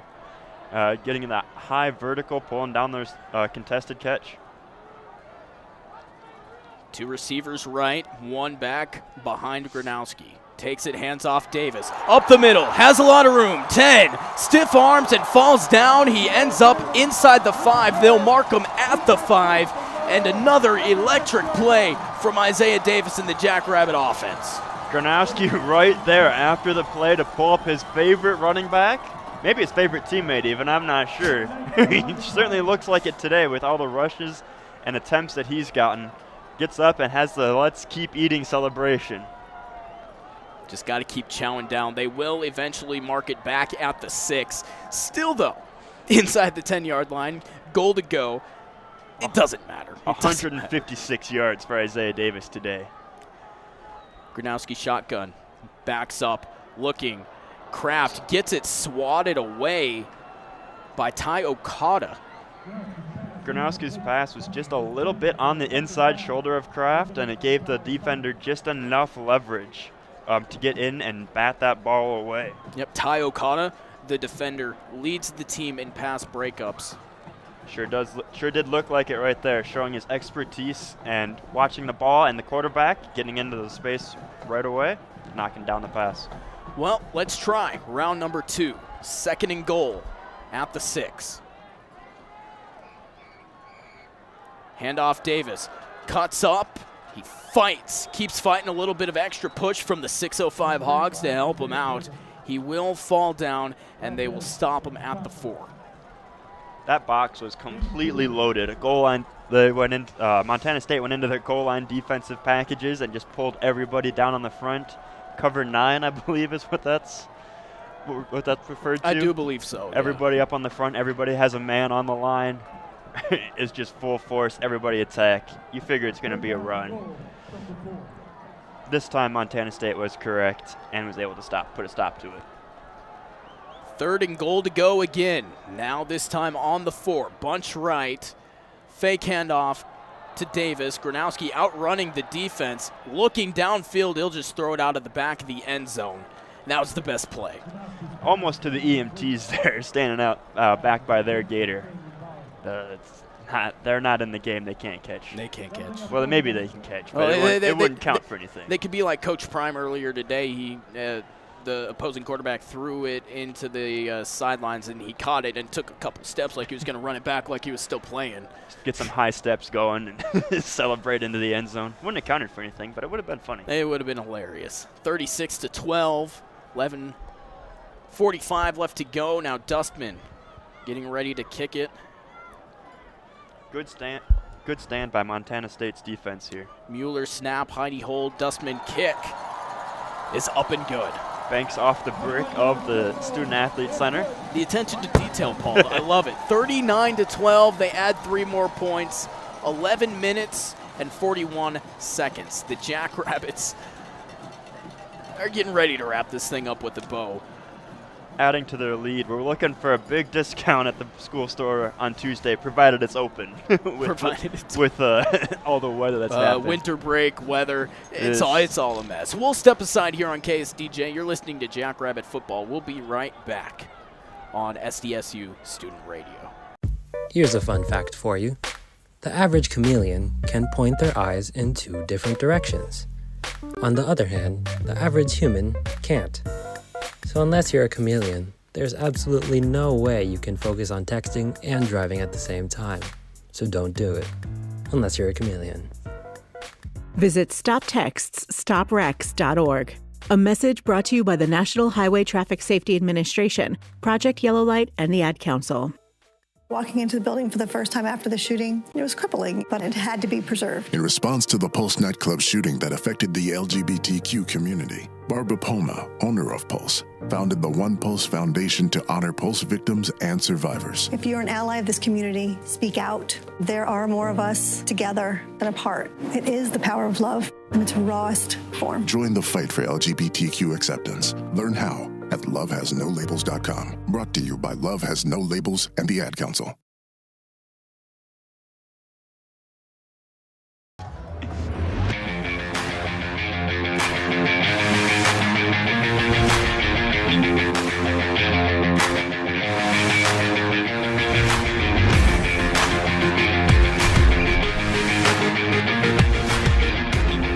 39-12, and there's a buzz in the air here on the campus of South Dakota State University. The Jackrabbits are up 39-12 over the Bobcats. Really a dominant performance all around. I remember the last time that South Dakota State was in this situation. I was in the marching band section, and it took me a moment. They were playing over the loudspeakers. They started playing, if you're going to play in Texas, you got to have a fiddle in the band. Let's not play that till we hit 0. It was a good celebration. I don't think it was quite this cold when that happened. Well, the fact that it is this cold is just going to make it even sweeter. Jack celebrating on the snow pile down there in front of the student section with his carrot. Most underrated mascot in the country. Kickoff right to left, Dustman, a high spiraling kick, going to be brought down by the Bobcats. Returning is Snell, driving up the field, and he'll be stopped at about the 30 to 35 yard line.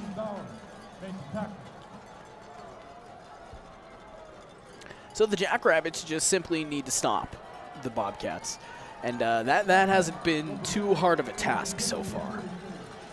Bobcats only have a total of 172 yards on the field, have yet to eclipse 200. Jackrabbits have 266 yards just on the ground. Phenomenal performance by the Jackrabbits on both sides of the ball. Bobcats set up with 3 wide. Now Malott looking near side, over. I'm not even going to say overshot it. It just went through Patterson's hands. He was wide open. He had to jump maybe a little bit higher than he would have liked to make that reception, but he was in green space, nobody around him. Just pull the ball down and hit the deck is really all he needed to do. Trips right now is the setup. One just off the line towards the left. 2nd and 10, 11 and a half minutes left to go, 39-12, Jackrabbit advantage. Malott quickly swings it over the middle. Finds his way up near the 45. It's going to be Taco Dowler. Coming into today, he had the longest reception of 64 yards. I think that still stands. Coming again, same formation. Trips right, single left. Back in the backfield, Malott brings his hands out of his hand warmer. Spins it around to the side, now claps. Acts like he's going to walk up to the line, then doesn't. Play clock at 10. Malott stepping back, the pocket collapses again, steps up and is wrapped up.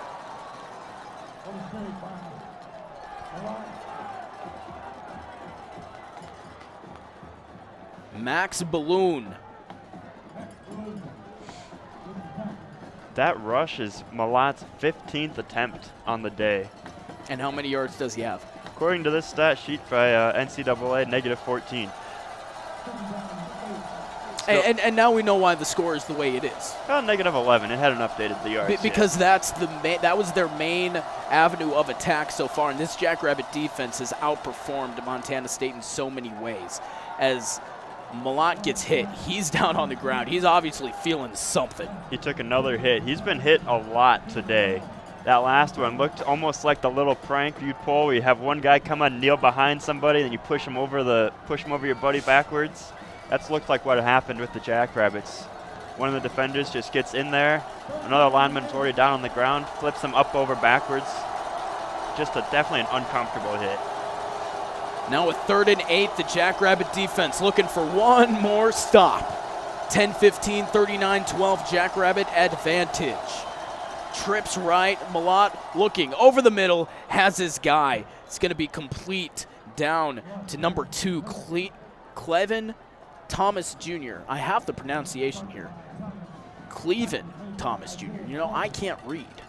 Simply, Paul. I'm just going to come out and say it. I can't read. That's how North Dakota State or North Dakota teaches public schools up there. No, I love my teachers. Right, I'm not gonna joke on them. Malott stepping back. Now steps up to throw. Double coverage on that one. It's going to be incomplete. Do believe that was intended for Trayton Pickering. First time we've said his name tonight. That last completion to Thomas Jr. Was a good completion for Malott because it's also to his favorite receiver in the game so far. He's targeted Thomas Jr. 4 times for 74 yards. 39-12 now. Again, the Jackrabbit Nation getting loud. Still a decent crowd on hand as we get deeper on into the night, 5:30 local time. Trips right. Malott steps back, steps up, fires over the middle. It's going to be intercepted at the 25-yard line. A huge pick by who else than Adam Bach. There's also an injured player down on the field. He looks like he's in a lot of pain. Did you see the number? I think it is Malott. Do you think it is Malott? Took a good hit. So I think, are they going to put roughing the passer on it? He definitely took a hit. I didn't hear the call. It definitely is Malott. Yeah, He's Malott. up and walking now. Malott took a big hit. And I can't imagine the temperature is helping him at all either. No.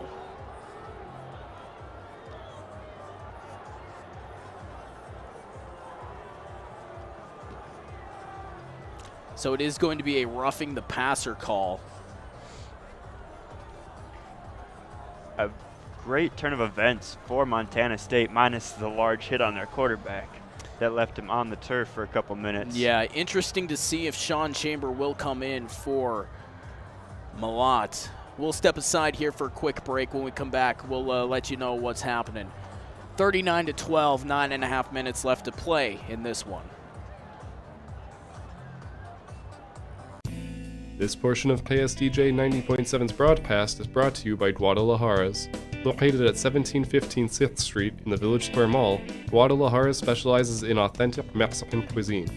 Guadalajaras opens at 11 a.m. every day and closes at 10 p.m. Monday through Thursday, at 10:45 p.m. on Fridays and Saturdays, and at 9:30 p.m. on Sundays. Weekly margarita specials are offered Monday through Wednesday. Guadalajaras, a proud sponsor of KSDJ 90.7. I spent a lot of time in the garage, but even more time in the rain and mud. In 95, I helped tow your moving trailer. And in 09, it was sparks from me, your chains, dragging behind your truck that accidentally started a wildfire.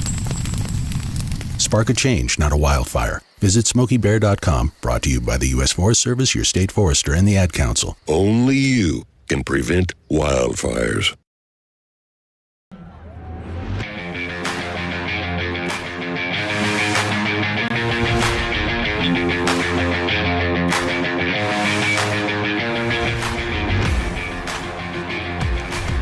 After the interception by Adam Bach gets overturned by a roughing the passer call, Montana State has the ball deep, not deep, but in Jackrabbit territory, 20 on the 22-yard line.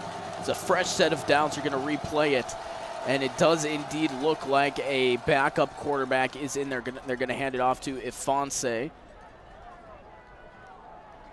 That's not number 10. Yeah, that's the number 18, Sean Austin. Third-string quarterback for Montana State, and he will now, after the handoff, quickly leave the field. And I do believe Malott is going back in. Number 4, I do see him in the huddle. Looks like he'll be back on the field, taking a quick breather after a quick nap on the turf. Maybe not a nap, I shouldn't say. No, not a nap. He just got the wind knocked out of him. A brief break. Yeah. 2nd and 2. The 14-yard line. Looking left, evades pressure, moving out towards the left, and he'll get hit again as he hesitated. He was not going to run out of bounds. I do want to clarify that. He hesitated, and he stayed in there, acted like he was going to cut back upfield. It did look like he was going to make a move. I'm not completely sure what the thought process is there because he had 4 Jackrabbit defenders. 2 defenders trailing him, 1 at his hip, and then another one in front of him. He had no help, absolutely no help on that side of the field. Isaiah Stallberg pushes him out of bounds with that hit. Single receivers off to each side, a tight end shadowing the line on the right. Malott is by himself in the backfield. Snap, Design run straight up. He goes over to the left, and he'll hit the edge of the end zone. No official signal yet, and there it is, a touchdown for Montana State. So a good turn of events for them, and it looks like Malott is on the ground again. Yeah. Over on the far sideline. He got taken out. He was going towards that far side pylon for us, near side corner, and he just got wrapped up. Yeah, and that's not even necessarily a hard hit. He just kind of got brought down. So I wonder, like, at this point, he's a sophomore. You want him to be, like, physically able to play football again. You at this point, down 39-18, 8 minutes left, I think you just put Chambers in. And get him some experience as well. It was a pretty good tackle on the Jackrabbits. For the Jackrabbits, got him right around the shoulders. It just looked like he might have, Merlot might have just gotten his shoulder pads straight down into the ground on his back, and maybe his head might have hit the ground too. And trust me, by any means, when I say it wasn't a hard hit, I'm sure that was uncomfy. Oh, definitely. Like hitting the hard turf, frozen turf. Right. It definitely is not anything. So Austin's in the game again. Going for 2. Sean Austin. This redshirt freshman QB takes the snap for the 2-point conversion. Stepping up at the 5-yard line. He sent it, and it's going to be batted down by Stallbird. Going back to that injury on Merlot, he was able to get up and walk off. Yeah. He was out of bounds when he was laying on his back after the hit, after the score.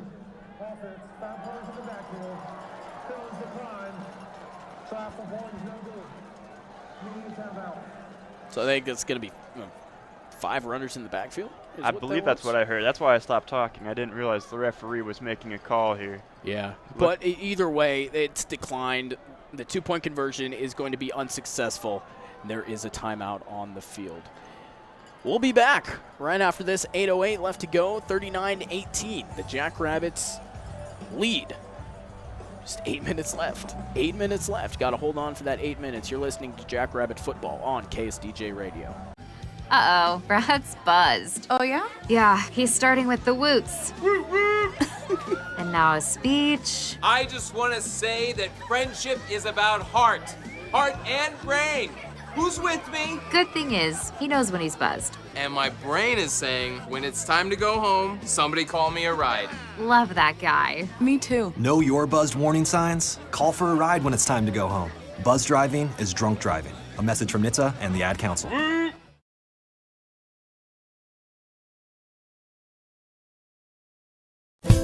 Accidents happen far too often and never at a convenient time. That's why Dave's Collision Repair Center is here to help. Their highly trained staff will help you by working with both you and the insurance company handling the claim. The staff at Dave's Collision takes pride in returning your vehicle to you in a timely manner and looking as good as it did before the accident. You'll find them at 1019 Main Avenue South or online at davescollision.com.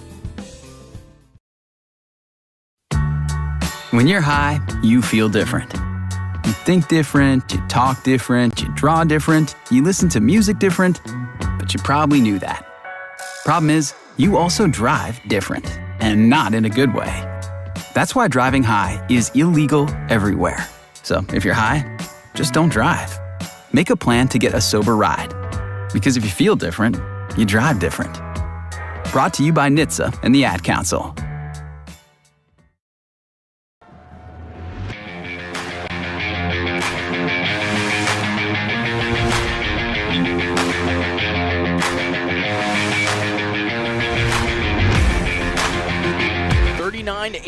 Montana State gets on the board again. 9-play, 66-yard drive. A little bit of an onside squibbish kick. Recovered by the Jackrabbits. Out of the pile comes Canyon Bauer.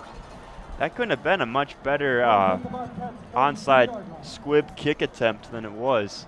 Trailing the kicker right down his right foot. Just had to wait the 5 yards to pick it up. 5-10 yards, whatever the rule is. Yep. Unfortunately for Montana State, the Jackrabbits are ready for it.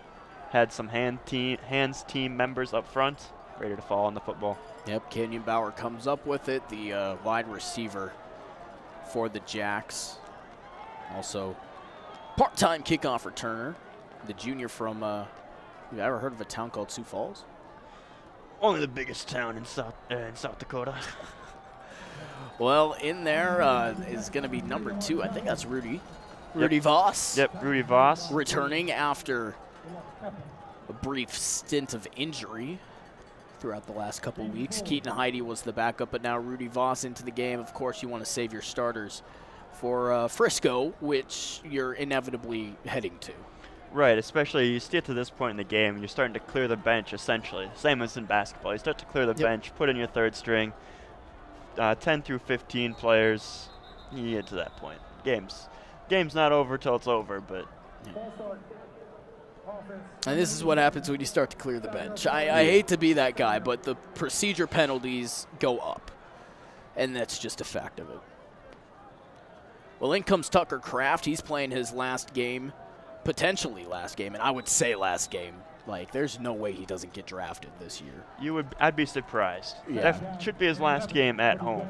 In Brookings, yeah. Yeah. And then, of course, Zach Hines, a senior. This will be his last game in Brookings, no matter if he gets drafted or not.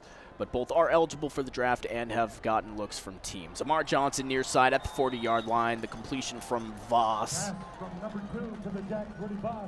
Keeps him in bounds. Clock continues to roll with 7 minutes left in this fourth quarter. Yep, Voss, the 6'3" sophomore quarterback from Lakefield, Minnesota.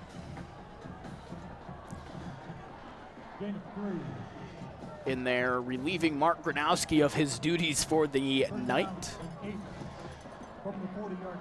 Looking around, cannot see number 11 on the sideline, which means he's got a jacket on. Yeah, much for sure. deserved. For sure. Voss takes a snap, stepping back. The pocket collapsed. The throw over to Jackson Yankee. He seemed confused. Everybody seems confused, and just a bad play, and that's going to set up a 4th and 8 now for the Jackrabbits, and the punt team comes out. It almost looked like Voss and Yankee were on different pages of the playbook here. Voss threw it to the near sideline on the outside shoulder. Only it was the outside shoulder of the defender, not the... And it seemed like Yankee was going more downfield. Well, Dustman, high, spiraling punt, going to be brought down at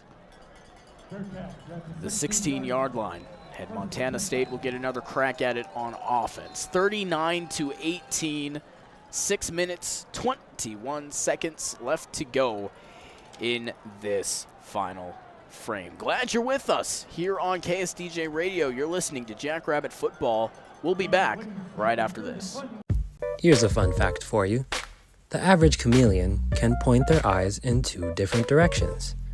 On the other hand, the average human can't. So unless you're a chameleon, there's absolutely no way you can focus on texting and driving at the same time. So don't do it, unless you're a chameleon. Visit StopTextsStopWrecks.org. A message brought to you by the National Highway Traffic Safety Administration, Project Yellow Light, and the Ad Council. Walking into the building for the first time after the shooting, it was crippling, but it had to be preserved. In response to the Pulse nightclub shooting that affected the LGBTQ community, Barbara Poma, owner of Pulse, founded the One Pulse Foundation to honor Pulse victims and survivors. If you're an ally of this community, speak out. There are more of us together than apart. It is the power of love in its rawest form. Join the fight for LGBTQ acceptance. Learn how at lovehasnolabels.com. Brought to you by Love Has No Labels and the Ad Council. This portion of KSDJ 90.7's broadcast is brought to you by Guadalajara's.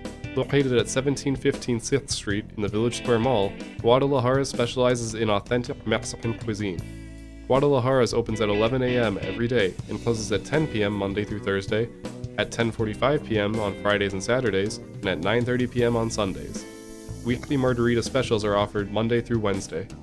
Guadalajara's, a proud sponsor of KSDJ 90.7.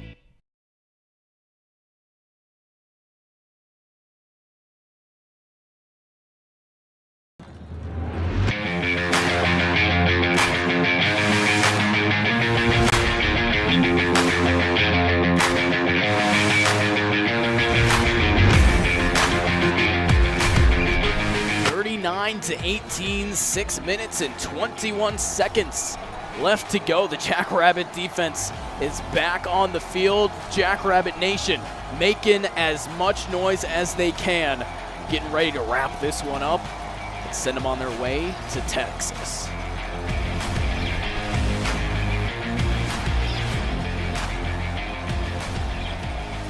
We're all set. We're back from the timeout. 2 receivers to each side. The clap coming from Austin. Dropping back, looking across far sideline, and he's just gonna drop right where he is. It's like, forget that, forget the yards after catch. I've had enough. He's ready to go home. Yep, Patterson on the completion. It's gonna be enough for a first down. That'll set up at the Jackrabbit 27. Austin looking near side now, open. It's going to be Coy Steele from Sheridan, Wyoming. The senior. It's his first reception, I believe, number 3. That's the first time I've mentioned his name, so I'm not saying I get every completion right, but that's the first time I've said his name. So trips to the left. 2nd and 4 now. Jackrabbits send a whole lot of people. That's going to be batted down. Again, stepping up. A huge play from the Jackrabbit defense. And that's going to be Stephen Arell, the cornerback. Those 2 guys just got around the right side of the offensive line, completely knew where the ball was going. Both of them jumped, just the second one able to make contact and send it to the turf. Stephen Arell with the left-handed swat down. And the Bobcats face a 3rd and 4. 2 receivers each side. Ball on the near hash. Claps. Once is Austin.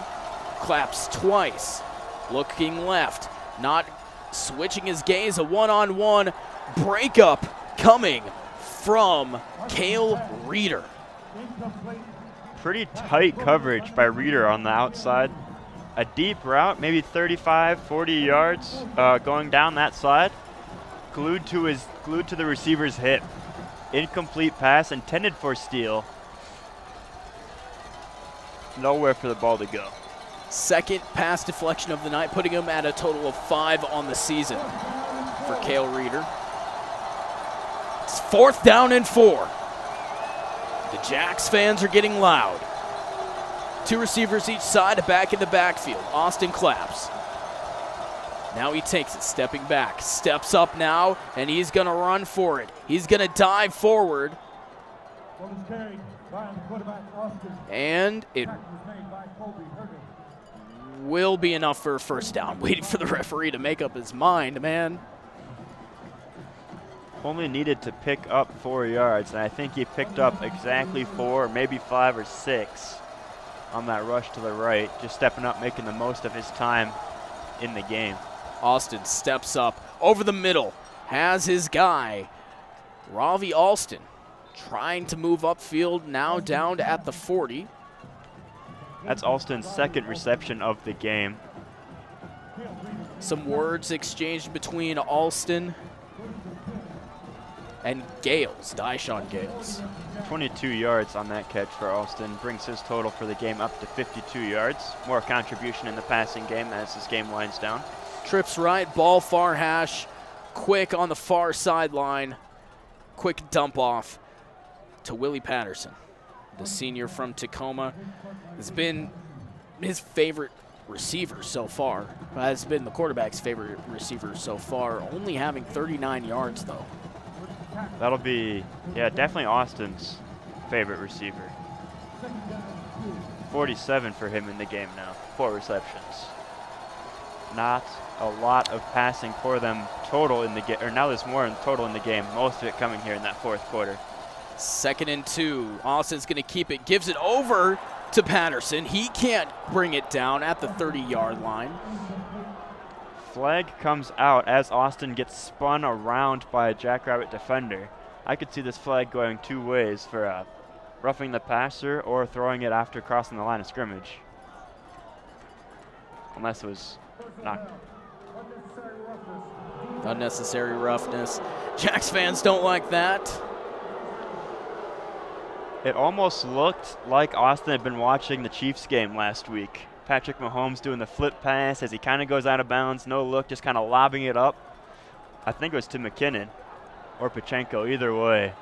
Didn't work out for him the same way as it did for the Chiefs last week. Trips to the right, doubles to the left, twins to the left, I should say. Far hash. Austin by himself in the backfield, looking to do something, stepping back, looking up. Has a lot of room to work with if he so chooses, and he does. He'll run out of bounds. That was probably the best decision for him right there. He had options down the field to the left, which is where he was looking. Ultimately decides to pull it down after sitting there for a couple seconds.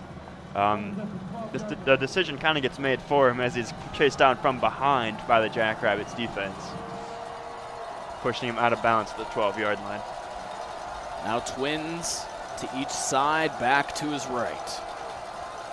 Austin, snap, chest high, looking, flushed out of the pocket, brought down, swung around by the defense. Caden Johnson getting in on the action, the junior from Wahoo, Nebraska. I'm sure that's what he's saying, too, as he gets the sack. Bro, I was waiting to say that. I was waiting to say that. Gets crushed out of the pocket by Trevere and then finally taken down by Johnson. 3.5 minutes remaining. 3.5 minutes to the championship game. That's going to be stuffed. A handoff straight to the running back, and it stopped right at the line. Ifanse just had nowhere to go up the middle. Follows up the previous play of a sack for a loss of a yard and ends up picking up -5 or 6 yards, it looks like, on that play. Sets off 4th and 11 on the 18. And the offense is right back on the line of scrimmage. Trips right.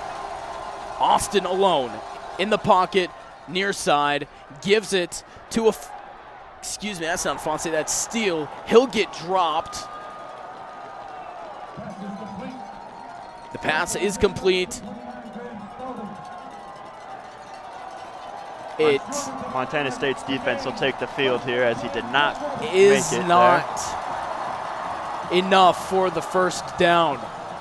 So both teams will bring out their other units now. The Jackrabbits, well, we have a little bit of a zebra convention. It is going to be a turnover on downs. The Jackrabbits offense will now come out onto the field, and they have to kill 2 minutes and 42 seconds. Montana State needed to get to about the 7-yard line, give or take. Only got it to the 10. 3 yards short. Definitely a good effort. Unsuccessful. Turnover on downs. Jackrabbits take over. 2 timeouts, 2 minutes, 42 seconds to run off the clock. Voss, handoff, Johnson. Cuts upfield. He ran into his own guy, I think. Yeah. Is that what I saw? Is that Yeah, got blocked by his own man on the outside. In the defense, the man, his own player, was also blocking someone from Montana State. You take what you can get. Right. He got 6 yards from it, so definitely not an unsuccessful play here as the clock continues to roll down towards this 2-minute mark. And I'd be surprised if South Dakota comes out and runs a play. 39-18. 8 seconds here until the 2-minute warning and 11 on the play clock. Coming around the motion. Snap. Handoff. Johnson tries to cut upfield, gets stopped, and finally brought down. Kind of slammed him to the ground. Callahan O'Reilly, the team leader in tackles and interceptions. Now we're down to under 2 minutes. Not much progress made on that last play. Sets up a 3rd and 2. Jaden Mueller sets up, takes off his warmer, gets ready for a long snap in case his services are needed on a punt. He doesn't want to go onto the field, but Buck 20, 39-18. Voss claps, takes the snap again, and a handoff to Johnson. Dives forward. Enough for a first down for sure, and that'll ice it. Take a look to our left on the play calling room. We can see headsets are coming off. No further service is needed.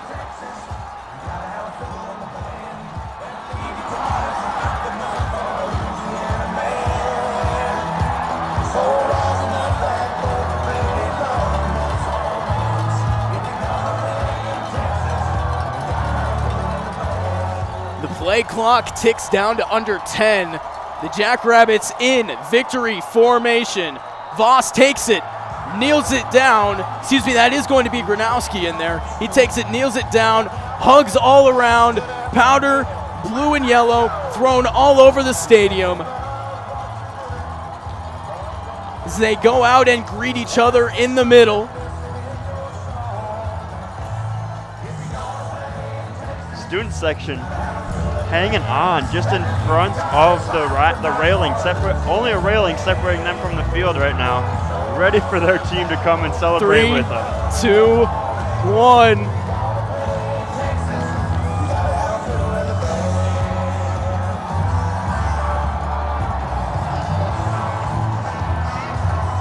The Jackrabbits of South Dakota State are headed to the FCS National Championship in Frisco, Texas.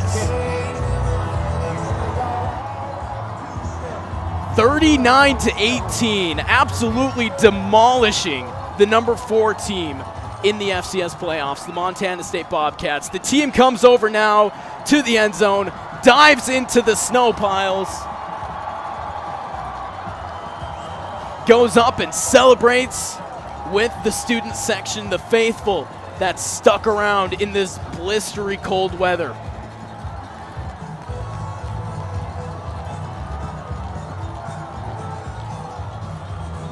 As Alabama is played through the speakers, loud and proud here in Brookings.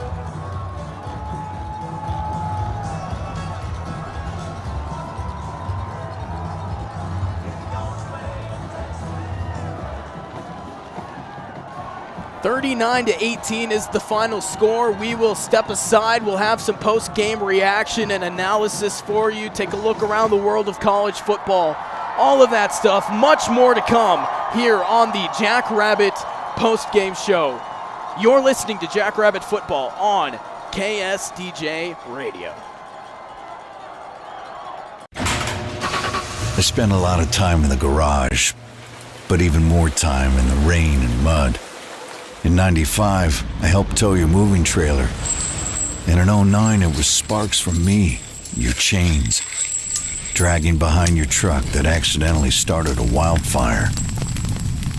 Spark a change, not a wildfire. Visit SmokeyBear.com, brought to you by the U.S. Forest Service, your state forester, and the Ad Council. Only you can prevent wildfires. Uh-oh, Brad's buzzed. Oh, yeah? Yeah, he's starting with the woots. And now a speech. I just want to say that friendship is about heart and brain. Who's with me? Good thing is, he knows when he's buzzed. And my brain is saying, when it's time to go home, somebody call me a ride. Love that guy. Me too. Know your buzzed warning signs? Call for a ride when it's time to go home. Buzz driving is drunk driving. A message from NHTSA and the Ad Council. I was in the middle of the Atlantic Ocean when it happened. There was a sudden jolt and our submarine crashed on the seafloor. We were in total darkness. That's Dr. Dejana Figueroa, a marine biologist and STEM teacher, talking about a deep sea dive she'll never forget. It's funny, when I was a kid, I was afraid of the ocean. And there I was, 2 miles below the surface. But as a scientist, you prepare for that. Using our training and a little creativity, we fixed the sub and finished our experiments. The dive was just too important. Every dive gives us glimpses at things few people ever get to see. Glowing creatures, fiery undersea volcanoes. When we got back to the surface, I kissed the ground and called my mom, of course. But you know what? I wouldn't trade that dive for anything. Dr. Figueroa uses her passion for STEM to discover new things and make the world a better place. She can STEM, so can you. Check out She Can STEM for more stories and inspiration. A message from the Ad Council.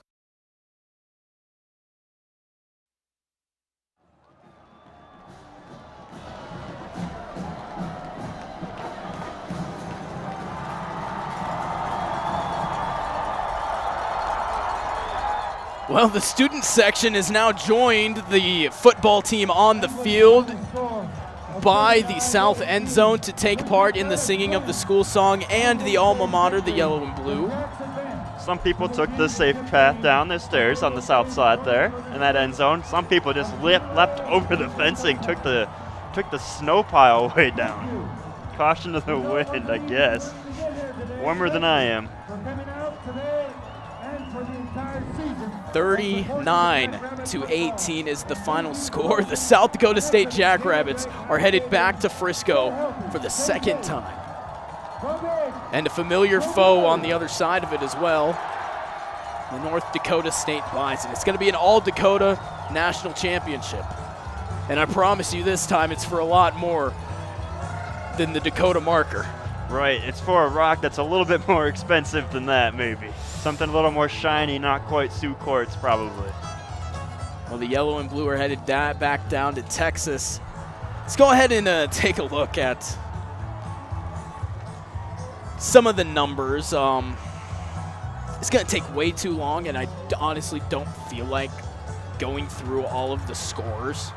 The Jackrabbits, how about I deal with this part, you can deal with... You want me to? Okay, we'll take a look. The players. You can go look through the players. I'll scout through the game stats. Well, SDSU had 22 first downs. MSU had 18.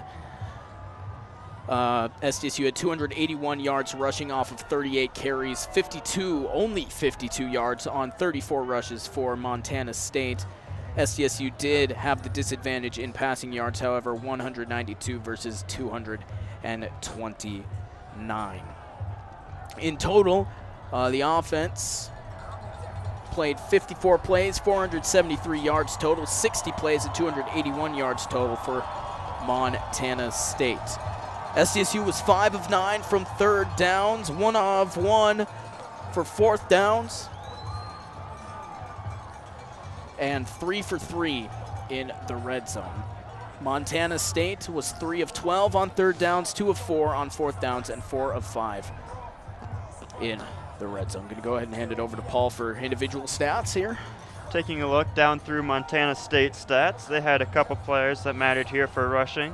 Isaiah Ifanze, Sean Chambers, Sean Austin, and Tommy Malott. Netting, Ifanze led the team with 28 total yards, but 0 touchdowns, only averaging 4 yards per carry.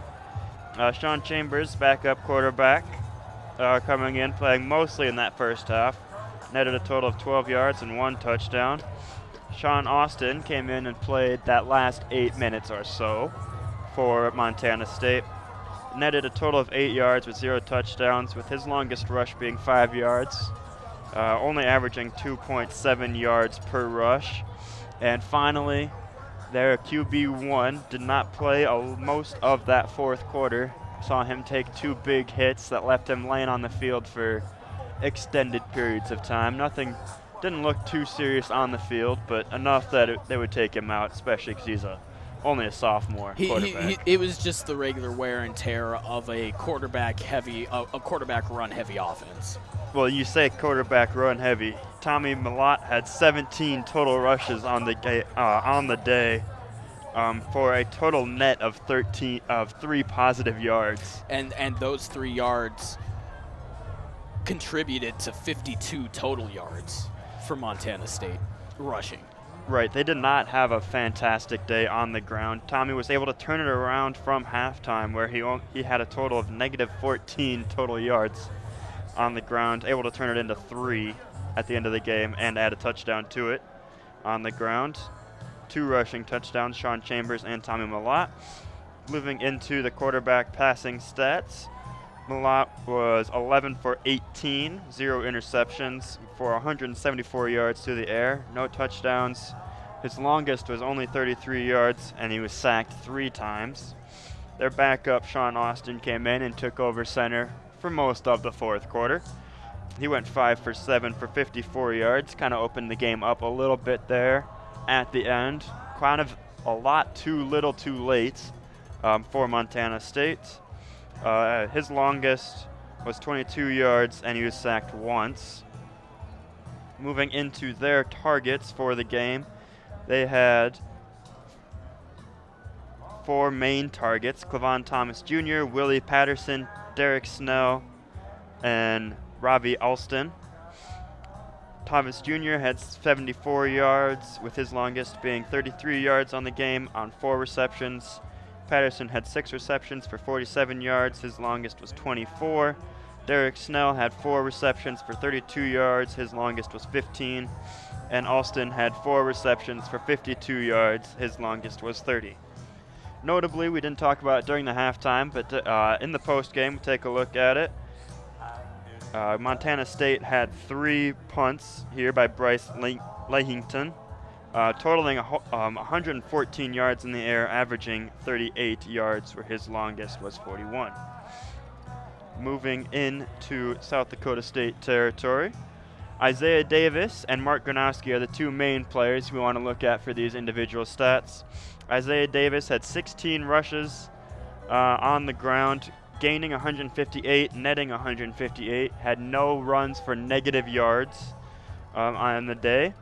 He had 1 touchdown, averaging 9.9, which was above his season average coming into this game. He had help in the rushing game from Amar Johnson, who had 10 rushes for 69 yards and 1 touchdown. And Mark Gronowski, QB1, had 10 rushes for 52 total yards and also a touchdown, averaging 5.5 yards per attempt.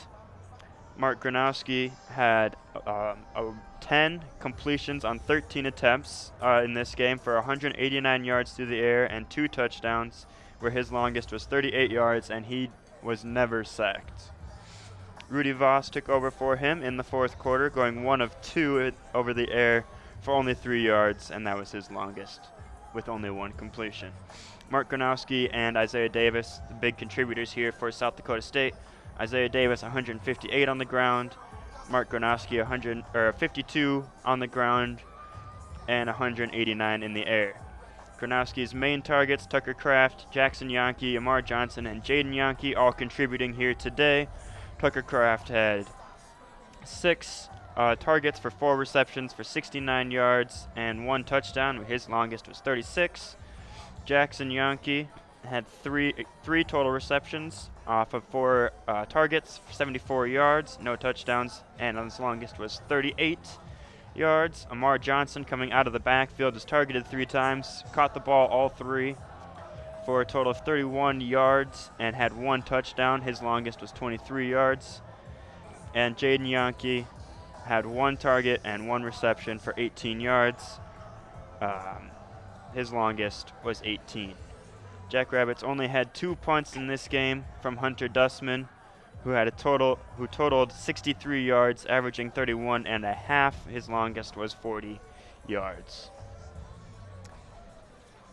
All-around dominant performance for the Jackrabbits. It's a phenomenal game for the Jackrabbits. Total offense plays to yards. MSU had 60 total plays. Jackrabbits only had 54, but this is such a large discrepancy, and one of the main reasons the Jackrabbits won.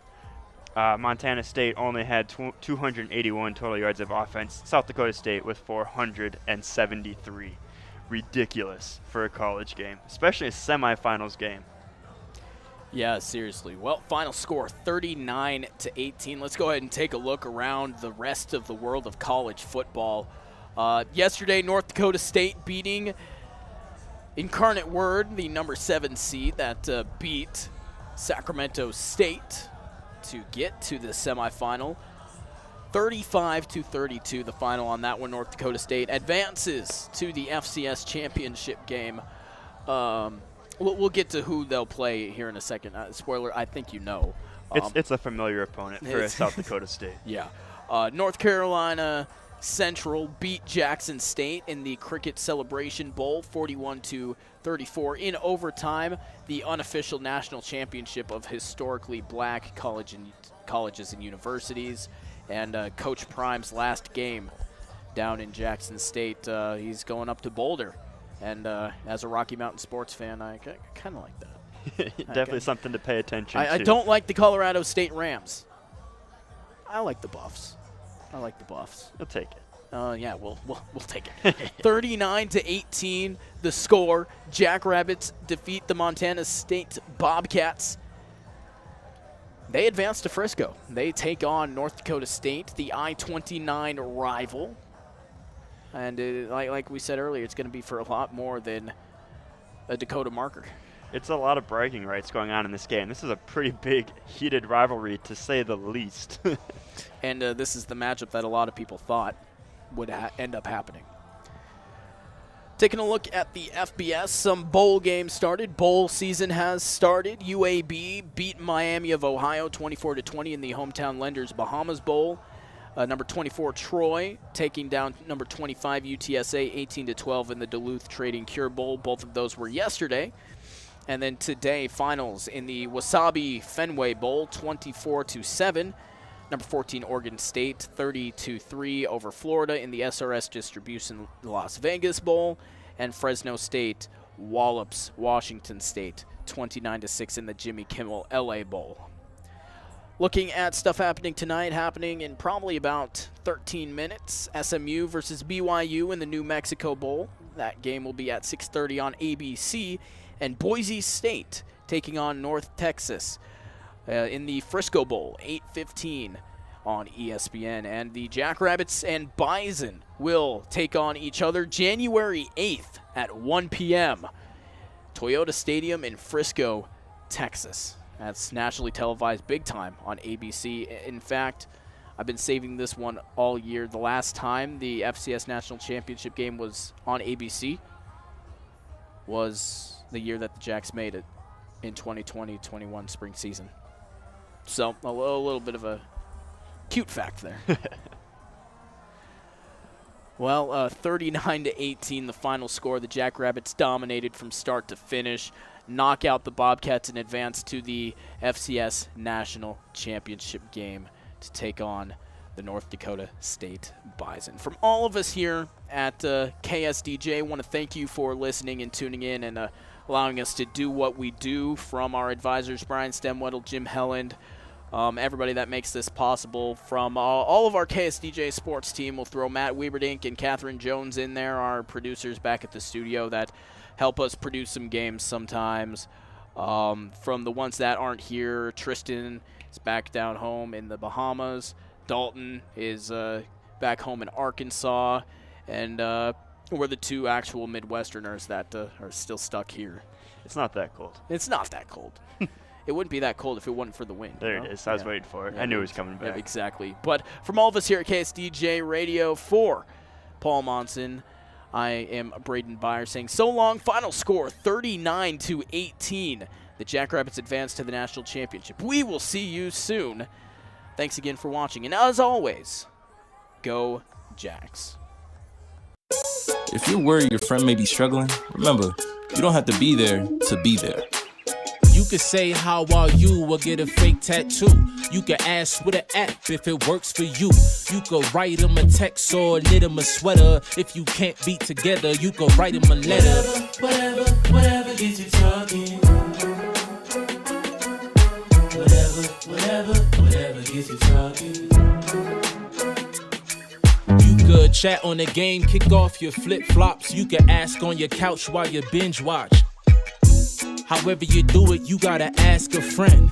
And if they don't share, you can ask again. Whatever gets you talking.